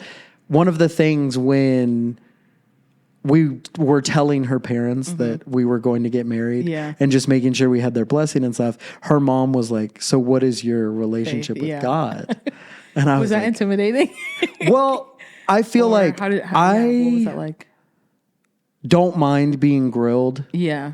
Like if it comes from a point of like, okay, what's just like a normal technical question of anything like that, where it was just like, okay, I have to give you like a scientific response or a perfect response. Yeah. Then I'm more so like, okay, well, this might be a little more difficult to do. Yeah. But if someone is asking me my genuine opinion or thought on this thing, I will give it because there is no. It's like that's all I have. Yeah, like and I'm going to give you what I have. Exactly. Yeah, I will present it, and that will be it. Yeah. And I don't mind being grilled in that sense because I have the answers.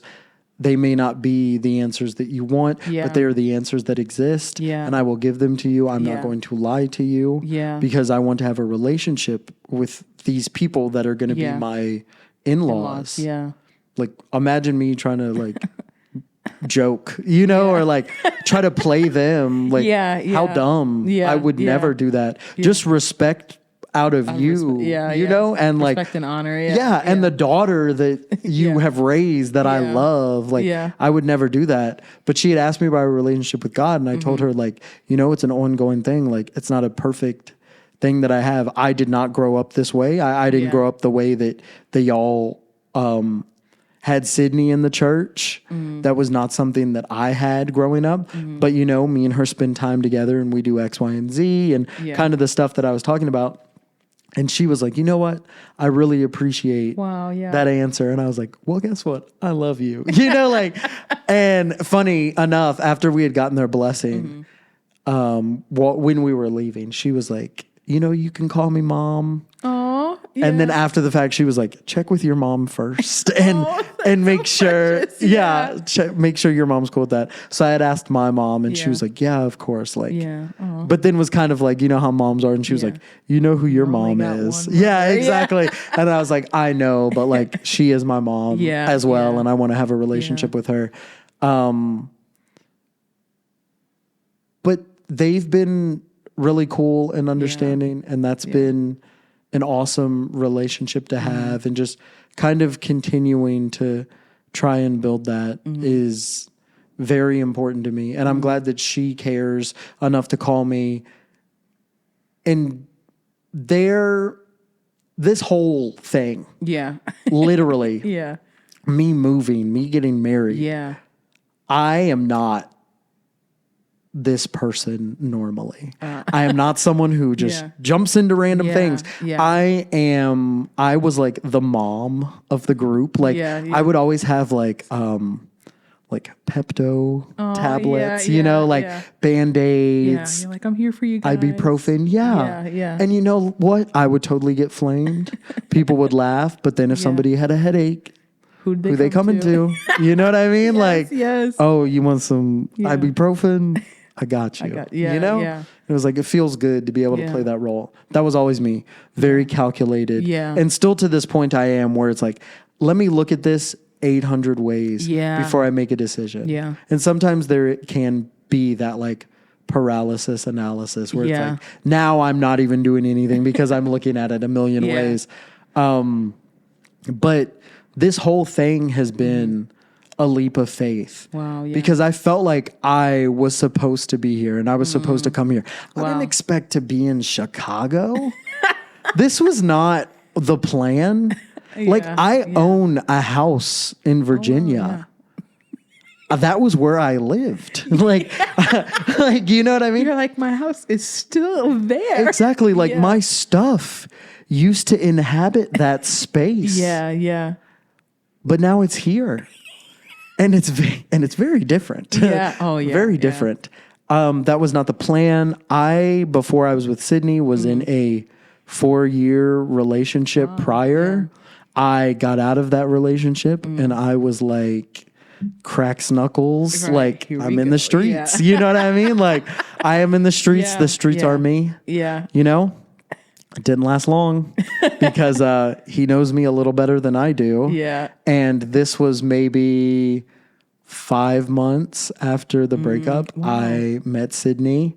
And then I was like, I don't want anyone else. I was like, this is the best possible thing to happen. Yeah. And we were doing long distance. And then it was like, well, one of us got to move.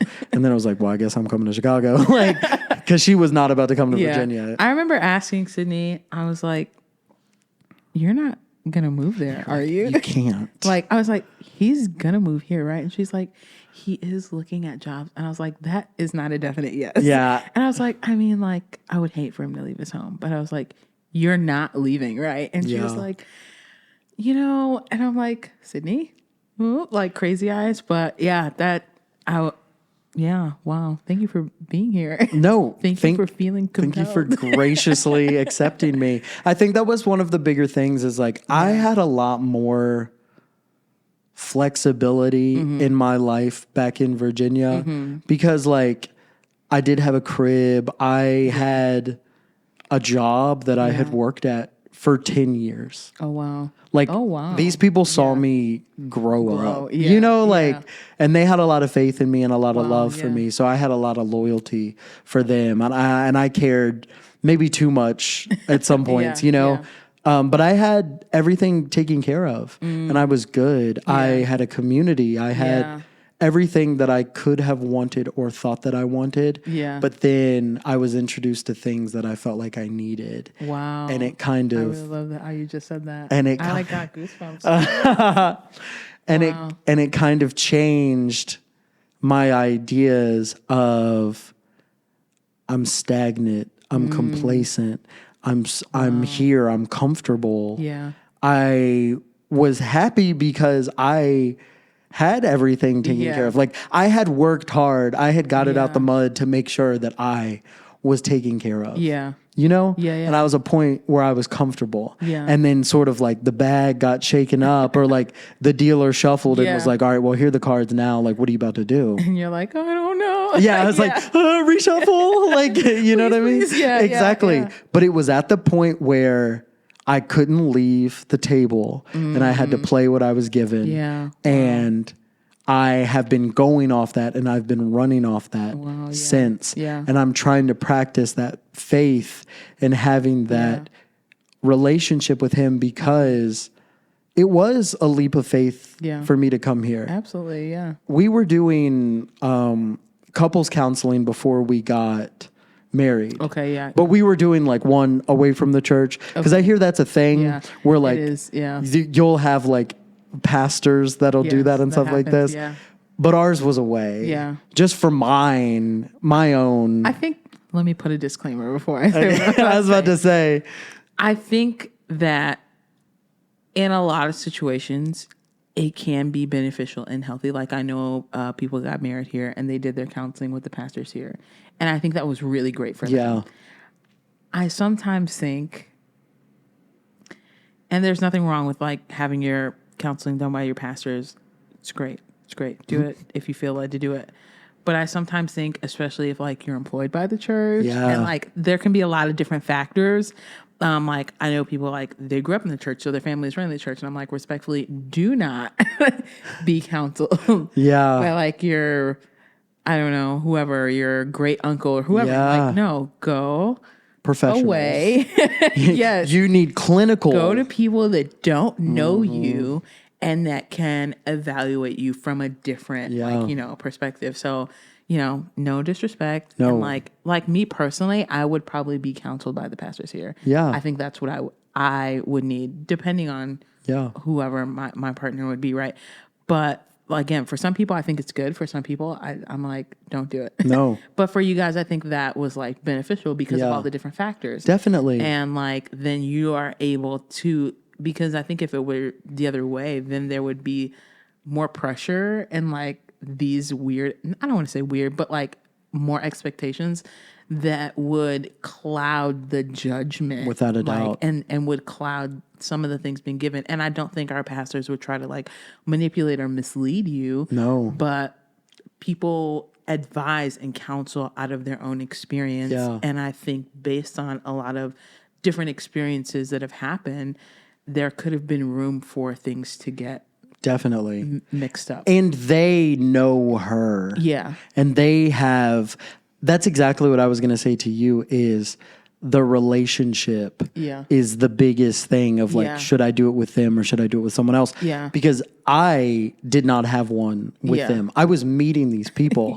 and I had already been talked up enough for some reason where it was like, oh, well, I need to meet Beau. Like the pastor's saying that. And I was like, me? Like, why? You know what I mean? Like, I'm just a dude. Why?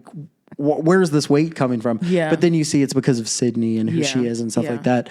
And I just did not have the currency with them yet to be able to make that exchange where I would have loved to have their experiences. Like, I would still love to have more of a relationship with them just because like who Sydney serves under and who she values to like, these people are leading the church, you know what I mean? And a lot of people that I'm cool with look to them. So I would love to have my own deeper connection and relationship. Like post-marriage, again, please no one take this the wrong way. I think that would be great if like, you know, you guys maybe got counseling for them or like something. But like now, like I like how you use the term currency because I always describe relationships that way. It's like two bank accounts. And you have to put in deposits to make withdrawals. And you have like if you're withdrawing something and there's no deposit made, it will be a negative impact. For sure. You will end up in the red. Like and then that can like break things in a way that I don't want to say they can't be fixed, but like break things in a way that it's really hard to put them back together. Definitely. And so like now that there has been more deposits, I think it could be like good. It all depends. What deposits have been made, what withdrawals have been made, what the other factors are. Because if not, then I've been in the church a long time. I've seen things get really messy. You have really told me, manipulative, real. I've seen it go bad quick. That it gets, out of hand and a get little really bit. Messy. And so it's like, you have to have a good gauge and there has to be a certain amount of trust. There are so many different factors that play into it. And again, I'm not against it at all. I've seen it happen and it's really healthy and it's really great and it's a beautiful thing. And I've seen it happen and it was really messy. And then I've seen it happen and people were just mismanaged. And it was like a mess because there was not enough intentionality there or because it was all about control. And so, you know, I think I also think life happens in seasons and it all depends on the season that you're in and who you are and where you are and what's happening that maybe this is or isn't a good idea. So yeah, definitely. That's my unsolicited advice and 2 cents on that. I hope everyone takes it. And all I will say is the relationship aspect, like you as a person, if you get to that point, should know where your relationship is. And it could be easier to do it with them. But it also could be extremely beneficial, like it was for us, to have that outside third party that does not know anything about either of us except our intake forms. You know? And that's all you have. And then you build that relationship with them where you guys kind of can have that person who has that completely different standpoint because you don't know us. You know? And that was extremely beneficial for us because we then got to those conversations about like having faith and that leap of faith and stuff like that. And me coming here was being described as that leap of faith because I hadn't secured a job. Well, I wasn't completely taken care of like having all my Chicago ducks in a row. And thankfully my job was gracious enough to be like, okay, you go and you work for us till the end of September, but then you gotta bounce. No. And I was like, okay, that's I was cool. like, all right, whatever. Like, cool. That's perfect. So I stopped working there the end of September. And then from October to now, I have been job hunting and trying to figure everything out. It's rough out here. It is rough out here. And I feel bad because she has a job and she's like very established in her career. Thankfully, I have saved enough of a cushion where we're not feeling it now. Yeah. Like we definitely have some wiggle room. So thank Yeah. God for that, that I somehow, when I was younger, managed my money properly to where we're not in the hole, Yeah. you know?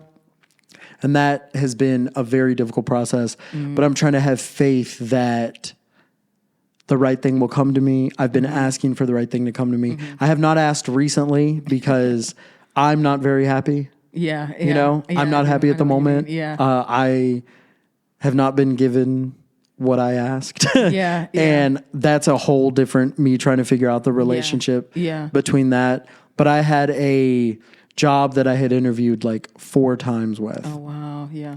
Got to the final interview, went there in person, met the people, did my thing, shook hands, kissed babies, did all that. Felt like I actually had left being like, man, I feel like I have it. Yeah, I was like, I feel like I did a really good like showing of who I am. Yeah.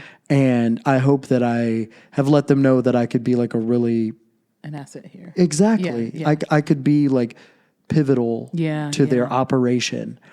And it was like, got some email Oh, that's the worst. 2 Saturdays ago, which I was not aware of. So I was just waiting to hear back from them. Yeah. But then I was like, okay, they told me a few days. So I went and I searched my email, and it was an email from them that was just like, hey, we really love like all your technical knowledge and like just like the personal side of the way you like handle business and stuff like that. But it was like between you and 3 people, 2 other people, and it was really difficult, but like we chose somebody else. But we still like in the future, if there's anything like, I hate those emails. we would love to like give you the opportunity and things like that. And I really got humbled, but I don't feel like I needed it because I am overly confident in some aspects. It's like when you know, like, oh, this is my thing. I did not always have this. A lot of it was a very fake it till you make it, believe it sort of confidence sort of way. A lot of like listening to Kanye and like him being so crazy and confident in himself. It was like, why not me? And I kind of like adopted that mindset, and like that's kind of what's been carrying me and like giving me that comfort in who I am. And I've come here and been less confident than I normally am because I'm trying to figure everything out and I don't have it mastered like I felt like I had it back at home. Put that Kanye track back on. Exactly. Like, please. Like, where is it? I know you're in there. I don't need Jesus. I need Yeezus. Like, please come to me right now. All right, please help. Yeah. And I needed a win. And I still need a win. I will say that right now. In this moment, I have gotten so many, we're going in a different direction, like thanks for applying. I've gone through so many not even being able to have the interviews and stuff like that. Same. But I really desperately like need a win. But I think about that job, and I, even when I was like interviewing and stuff like that, I would be like, I don't know if I want to do this. Like, I don't even know if this is something I want. It's like a good thing. When you look back and you're like, oh, that was terrible. I didn't need that. Then you're like, actually, maybe it works in my favor. Like, I'm kind of I just went through relieved. that. Like, I was feeling really good. They were feeling really good about me. Like, I only got good feedback. It was like, wow, you're like our strongest candidate. I'm like, yes. Perfect. Then same thing. It's like, oh, you should hear from us in a couple of days. We're going to send you over an offer. Like, they're telling me, like, it's not an if. It's like, we are. And I'm like, oh, great. Yes. Like, back employed. And then I didn't hear anything. And then I was going to email them. And then the same day I like sat down on my computer, they were like, unfortunately, but I didn't even get like the personalized email. It was very generic. Oh, like the canned response. Yeah. I'm like, oh hate man. that. But then I started thinking, I was like, I didn't like the pay. I did not want to, like, I would have loved it because I would have had a job. Yeah. I was not going to love it because I would have liked what I was doing. Definitely. And I don't think it was going to be purposeful. And it's, a lot of times it's like when you get to that place where you're like, I really need this and it's not happening. Like, I've been finding myself there, and then I've been like in between a few emotions of like either I'm trying to make this happen, and maybe that's why it's not happening, because out loud I'm saying like, yeah, I'm just trusting God, but really like I'm trusting me and my merit and my abilities and my work experience to like land it to me. So I'm not actually having faith. Yeah. So I'm like, God, is this you like calling me out? Like, you know what I mean? But then like sometimes like with the one particular job, I'm like, low key, this is a blessing in disguise, because I would have hated walking into that place every day, you know? So I think it's a blessing, but it's like, I recently just literally like I woke up one morning and I was like about to get on LinkedIn, and I was like, no, I'm just going to lay here in my misery. You know, I was like having a pity party, and I like started crying. But then I kind of got to this really honest place where I was like, God, I really haven't been doing my due diligence, like trust you. But like, I'm obviously seeing, cause I've been unemployed for like a year now. So I'm like, I'm seeing that it's not about what I can do. So I'm just like waiting for you to like open the door for me. And then like, I've had like 3 interviews since that, and I'm like, is this all I needed to do like 6 months ago? But it's hard. It's hard, and it can feel very discouraging, like just being like on that journey, and not even just for like a job, but like with anything, when you feel like you're building a relationship with God and you're like asking for certain things and they're like not happening, and you're like, is it me? Is it you? Like, what's going Where's wrong? the disconnect? Yeah. And it can be so hard to like see like what's happening. Well, you can't see what's happening, and that's the problem. And you're like trying to figure it out, and it's like, what do I do? And like for me, I found like the best thing is just surrender. But I'm also like really bad at that. I'm like, I surrender. Well, actually, I'm just like holding on to this thing tighter. It can be so difficult, but I'm praying that things turn around. Yeah, no, same for you, because I had no idea. Like, and like, I will definitely bring you up like when I'm talking to him, and like I definitely bring you up. I was like, and I will do that constantly. Yeah. When like and hopefully it's not in like a disrespectful way. No. But if somebody's like, Sydney will be like praying, or she'll be like, hey, I'm about to go pray or do whatever, and I'll be like, can you bring me up? You like, but not in a way like you don't have to flatter me. He knows me. Just mention my name. Yeah. But I think that is... Get me in the door. Like, please make the introduction. Yeah. That is the hardest part, is like trying to give over to him the control and the reins and having the faith. But then me coming to him and being like, listen, dog, can you do something for me? Right. And I just feel it just is a bad feeling to be like trying to establish this relationship with somebody, and then you're immediately asking for something. Yeah. And then it's like, well, I'm sorry. That way. Like, I would hate to make a new friend, and then they'll be like, can you give me a ride home? Yeah. It's like, first of all, where do you live? Are you? Yeah. Are you going to stab me? Like, what's going to happen? Well, I've never thought about it that way. I've just really taken God for granted, because I grew up in the church, and like up until a few years ago, like almost all of my prayers were just always asking God for something. Okay, maybe longer than a few years ago, or less than a few years ago. I remember I was at church in this like leadership training. I was a teenager. Who did I think I was leading? Well, I was leading like a junior high group. Children, yes. It was always the children. And I remember this youth pastor that we had, he starts going through, I think this is in Matthew, like the Lord's Prayer, our Father, who art in heaven, like blah, blah. Listen, don't ask me.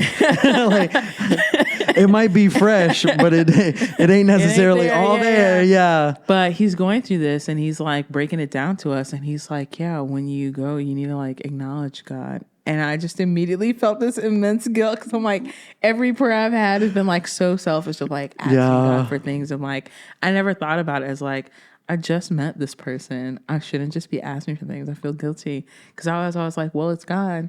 And they say he got everything. It. Yeah, so, exactly. Cough it up, sir. Yeah, exactly. This is nothing to you. When I look back, I'm also like, if I just looked at it like, took the spirituality out of it and just looked at it like that, if the roles were reversed, I would give me nothing. Bro, yeah, exactly. And like God had already given me like so much. Like there were so many things that like, I was like, man, God answered my prayers, and I was out here a fool. Like, you know? So that's incredible. When I wasn't even asking sometimes. Yeah. And you came through and did this for me. Yeah. Like, it almost feels bad, because it's like, just from the experiences I've had, like, he has shown me so much grace and has done whatever, not everything, but has done whatever to like help me in ways where it was like, I actually need like spiritual intervention in my life to make this work. Yeah. And he's done it. And then how do I go to him ungrateful because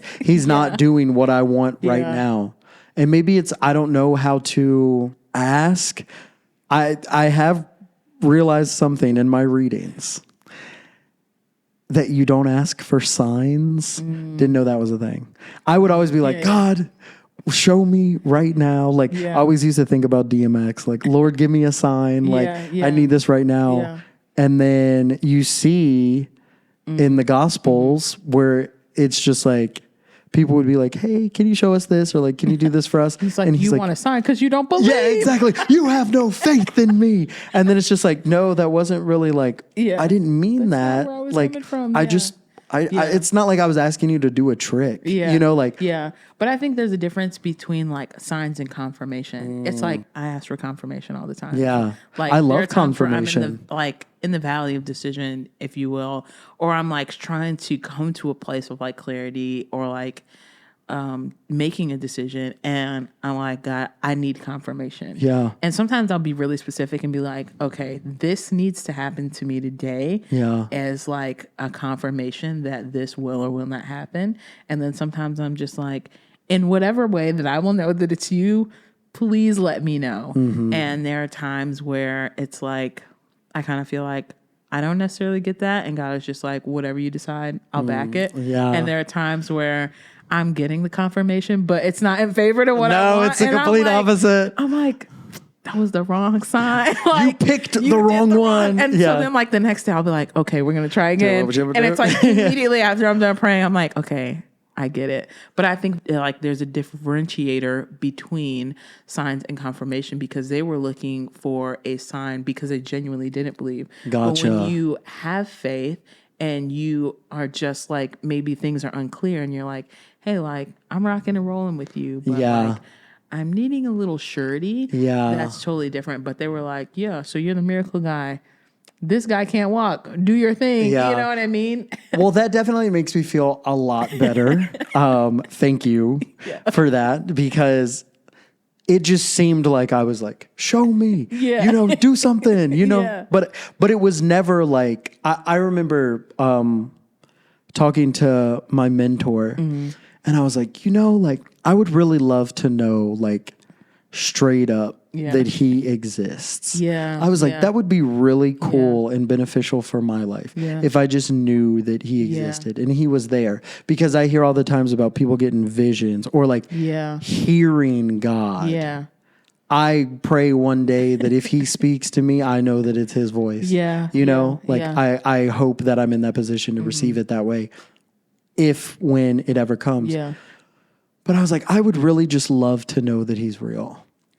But I don't want it to be like, I'm almost dying. Like, I was like, I really don't want to be almost hit by a bus. Put some boundaries around this. Yeah, exactly. Like, let me know you're real, but make it fun. Yeah. You know, like, but let me know that I'm loved. Don't scare me.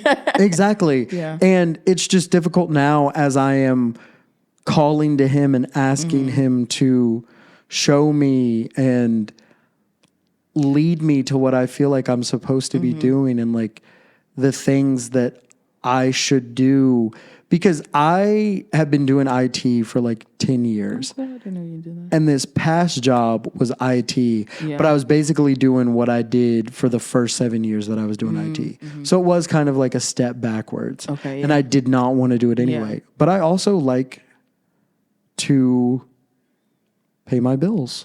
Yes. I also like for my wife to not think that I'm worthless. Yeah, like I love to be able to have a job. Yeah. And tell people that I have a job. Yeah. Like, that goes a long way. Yeah. Like I'm about like, what do you do? You're like, well. Yeah. Wouldn't you like to know? This is what I can do. Yeah, exactly. Anybody have a computer? Right. Like anything wrong with it? Do you need me to diagnose anything? Yeah. And I think that's one of the hardest things is like, now I'm about to be at Thanksgiving with Sydney's family and I don't have a job. Yeah. And they're gonna be like, wow, she married a bum. And I'm gonna be like, no, I am not. I'm not, I promise. I'm not a bum. Yeah, like I'm useful. I can do stuff. but I've been trying to figure out what I am supposed to do. And this job came about and I was like so confident in it. And I was telling people like, yo, I don't know if I want to do this. I don't know if I should be doing it or anything like that. And I was trying to figure out if he was like, okay. Yeah. And took it away. And then it was just like, well, you were being ungrateful. No. And I was like, no, I'm not being ungrateful, but like, I just don't think that this is right. Yeah. And I'm not saying that you're wrong. Yeah. But I just don't think that this is right. Mm-hmm. And now I'm trying to differentiate between that and feeling like, well, thank you for like relieving me of doing this because I did not want to do it. And I came here. I feel like I have such a clean slate. I don't want to jump back in to the same stuff. Yeah. It's like, this is all new. I also want to do something new. I have an opportunity to change everything. Wow, yeah. And I can do something different that doesn't necessarily have to be something I've done. Like, thank God for the experience that I have. Yeah. Like, I came into the job that I did for 10 years, fresh out of withdrawing from college. Wow, yeah. And they hired me as an intern. Wow. And within 2 months, they were like, we really want you to work here full time. Like, we want you to do this. Wow. But I was 19. So I said, nah, I'm good. Oh, no. I was like, yeah, you know what? I'm straight. Yeah. Like, no thanks. I'm good. I'm fine. Yeah. And then one of the team leads who became like a really good friend of mine. Mind you, this was like a 29-year-old at the time and I was 19. So I was already hanging out with like 10 years older people than me, but they accepted me and I loved it and I love them and I will be grateful for them forever. He was like, no, we're trying to give you a career. Like, let me help you understand what's being offered to you. You have what we call an opportunity. And you're being stupid. Yeah. And he came to me in like a real honest way and was like, dude, you should take this. Like, you don't know what could happen. And I mean, I worked there for 10 years, you know what I mean? But like, they took a chance on me. Yeah. Because what person can say that like, I learned this, not the hard way, but I learned this throughout my years of working. It's like, there are a lot of people that do not have long careers. And I didn't know that. And I have friends that were like older than me that I just watched them hop from job to job. And I'm like 5 years into my job, and I'm like, why don't you just stay, bro? And then they're like, I've been struggling to find the next thing. I'm like, your work history. Like, exactly. I mean? With my little bit of experience, I'm like, your work history sucks. But it's so nice that they were like able to be like, yo, just so you know. But definitely. Then, like, look at where you were able to build. And now that I've been searching for a job, there are so many people that are like, wow, you worked there for a really long time. Yeah. And I'm kind of surprised at how surprised they are. Yeah. But that is such a blessing to have that foundation. Without a that doubt. Speaks so much. One of those, that job that I was just talking about, that was like, nah, we're good. Yeah. They said that was one of the things that they loved the most was that I had worked at that company for 10 years and I had like gradually climbed that ladder. Yeah. And I'm sure, like you said, just from the people that we know and the friends that we have, some people be job hopping. Like, there for like a month. Yeah, I don't like this. I'm like, but you need a job. Exactly. And you haven't stayed at a job for more than a year. So, exactly. Like, I won't go into it. I'm not going to put any of that. Yeah, I would never. You're all loved. And like, I mean, I think that also just comes kind of going back to earlier how we were talking about, like, you know, things that you were instilled in you and your parents. Like my mom and my dad, they were super into like stability, consistency. My mom used to be like, you've lived in one house your whole life. You ought to be grateful. Yeah. And I didn't get it. But then like the older I got, I started to understand. And it's like one of those things that they instilled in me. And then the older I've gotten, I'm like, some people legitimately didn't have that. No. And then like their example was just going from job to job, getting what you can. So then like I became nicer about it. Yeah.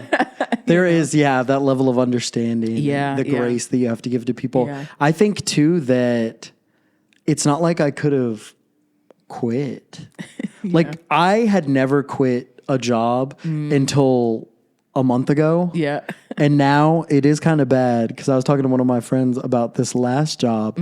I was like, and if I don't like it, I'm gonna quit. I was like, now I've unlocked this ability where like I can suddenly quit leave. jobs. Yeah, exactly. Yeah. Like I'm not in bondage to this job now. But I couldn't quit. And that was something that was instilled in me too. Like the only thing really that I was like, I need to go was when I had withdrew from college. And even my mom was like, oh, you're serious. Like, this is a real thing. And I'm not going to be like, you need to stick it out and you need to do this. Like, she could tell that, like, that was not an environment for me at the time. But like my dad would wake up at like 4:30 every morning and would like drive an hour and a half to his job, like just committed. My mom would work hard and that had always been in me. So it was never thought about of like, oh, I'm quitting this job. But now the door has been opened, but I got to get a job first. And I'm trying to figure that out now and see what I like and see what I'm supposed to do and where I should go. But I'm trying to have that faith in him. And it's just so difficult at the time right now. Because I don't want to be the bum at Thanksgiving, you know, like nobody wants like, to. Please help. Leave that to the uncle that everybody hates, you know, like I don't want to be that guy. Overeats and drinks all the beer. Exactly. Smells like weed Leave all it to day. that guy. Like, What, as we wrap up, like, would you give any advice to someone that is like kind of where you are, where they're like trying to establish a relationship and they're struggling to have it faith? Like, do you have any advice for that person? Or do you have any advice for someone that was like kind of how you were in Virginia, like more established and they had everything they thought they wanted, but they're realizing like, I might need something else. Like, you don't have to answer both, or you can, but like, what would you say to one of those people? Yeah, I would say to the person who doesn't know what they need but feels like they're established, what level of happiness are you really at? Because I was very comfortable, which I mean, I like to think about it this way. If I'm sleeping on like an $8,000 bed and it's the most comfortable thing ever, that can be amazing. Like I'm having the comfort that I need from this thing. But it might not necessarily be what I need at that time. And I can stay comfortable or I can find out that there is a bed for not even a fraction of the price that I'm now in a different room or it's a completely different mattress. It's just, you got to be willing to take that risk. And that's so hard to say because it was very difficult for me. And I am not the poster child in any way of taking risks and like follow your dreams, because I'm not following my dreams. Like I'm doing something that I felt like I was called to do in a way that I had not felt before. Like with my relationship with Sydney, it was like, don't mess this up. It was one of those where it was like, this is a very obvious thing that I'm doing for you. And you know better as a person. So you need to go do this. But don't be afraid to answer that call or feel like you need to go do that thing, because you can find that comfort anywhere. Comfort comes in all different ways. That's why they have comfort food. That's why that's why you are comfortable in different ways. You know what I mean? So like good. It's just, comfort can come in so many different ways and capacities that the comfort that you're feeling right now feels great. But it might not be the comfort that you really need in your life. And you should be able to experience that. I used to be very negative thinking. I'm trying to get past that. Because I could say I'm negative thinking sometimes currently, but I'm trying to speak that out of my mind. Instead of what could go wrong, imagine everything going right. That's so good. Imagine just everything being good for you. Because you could think about everything that could go wrong all day and it could stop you from doing this. And you could go do that thing and something wrong could happen. It could be bad. Cool. Lesson learned. I got to deal with it. It is what it is.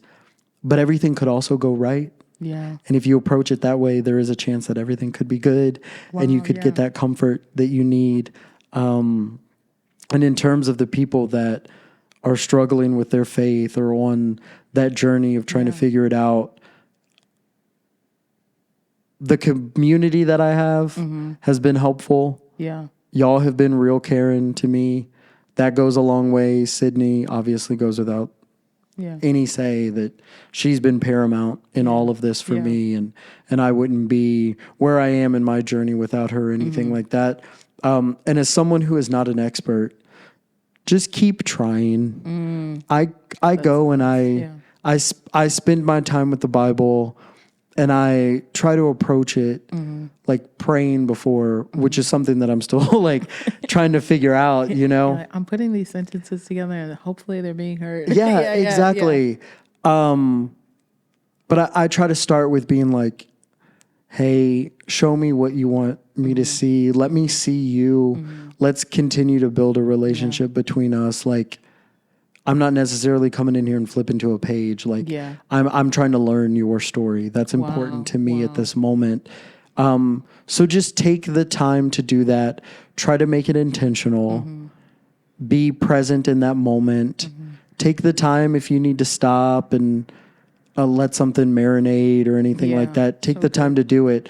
But try to do it. Yeah. And this is coming from someone who is trying to do it. Yeah. Like, there is no expert advice that I have for anyone, but just continue to give it a go and try to make that connection, because I mean, back in the day, and even in some places in the world now, like religion, or like if you're following him or another group in particular, like probably the prosecution that you're going to face now is a lot less than it was back in the day. Now, depending on the area, depending on the area, it depends. But like, as I am currently right now, like, it's not going to hurt anything to try to establish that relationship. So that's an ongoing thing that hopefully we can continue to build on together. Yeah. Oh, that's amazing advice. I got something out of that. Wow. Like that. I like how you talked about comfort. Like you can find comfort in so many different ways, but that's why there's comfort in all these different ways. Yeah. Like, challenge yourself. That's so good. It's hard. Hit home. Yeah. You will feel uncomfortable, but I don't like being uncomfortable. No, but no one does. Me either. Yeah. But I guess if you do that feeling of uncomfortable, of being uncomfortable, then part of you got to know that you're doing the right thing. Yeah. You know, I've learned, I'm not there, like, you know what I mean? But I've learned that, and I know that enough now that when things get real uncomfortable, I'm like, okay, that means something good is happening. Ooh. But it also reminds me of this Bible verse. I'm probably going to butcher it. I butcher so many Bible verses. Like I said, you could say anything to me, and I would be like, look it up so that I don't butcher it. I would be like, perfectly said, Joy. But it says we rejoice in our suffering, knowing that suffering produces endurance, endurance produces character, and character produces hope, and hope does not put us to shame, because God's love has been poured into our hearts through the Holy Spirit who has been given to us. But I always love that verse. I remember the first time I heard it, because it's like, oh, if in my journey of faith or trying to figure out God or figure out just where I am in life in general, like, this is all producing something in me. And I used to think as suffering as something that was empty and had nothing to offer me except just pain for more for pain. nothing. Yes. Yeah. And I really struggled with that. And I went through so many painful things that I was like, it's all nothing and it just leads to more pain and I'm doomed. And it took me to a really dark place. That's a story for another day. But the point is, like, that verse helps me to know, like, being uncomfortable, experiencing painful seasons produces something in me and leads me only to a better place in my faith, a better place in life, where then I can take this experience and learn from it, because life, it's kind of like math, and I don't like math. But I am not good at math. But one thing I learned when I was in school taking math classes is it like one concept always builds on another, and life is like that. Every season builds to another season, and it's like you need the experience you had, good or bad, in the last season to be able to function in the season ahead. And it's like in math, if you struggled with one concept and then you didn't really take the time to understand it and you just rushed to the next thing, then you were done. Everything would fall apart because you're like, I really don't understand how this works. And then once you go back and you like understand the concept prior, you're like, oh, okay, this makes sense now. Definitely. And like life has taught me that every season leads to another. And I need what the last season had to understand where I am. And I've repeated so many seasons because I would not have survived what was ahead if I didn't go through the same thing so many times. And sometimes it was like I kept going through because I was stupid and I was just like, I want this to be over. I'm not going to like, pay attention to what's happening in my life. But it's like, no, I need to be present for what's happening, good or bad, so that I can fully benefit from what's ahead. So, definitely. Yeah. That's good. That was real good. Amen. No, you did your thing. Like, Well, I will try to approach my season right now like that. Yeah. Because that's the thing about seasons is like it literally cannot be like this forever. It cannot. So might as well try to understand the formula and try to actually be in it so that I can use it for what's to come. Yeah. Look at you. Oh, I try. No, you did your thing. I'm just trying. Literally still trying to understand some of this stuff. But But thank you. Thank you for being here. Thank you for speaking with me. I feel like that was so formal, speaking with me.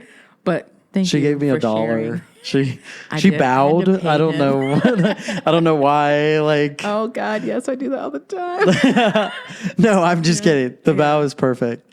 Means a lot. No, genuinely. Thank you for having me, and I'm glad that we could have this conversation. Same.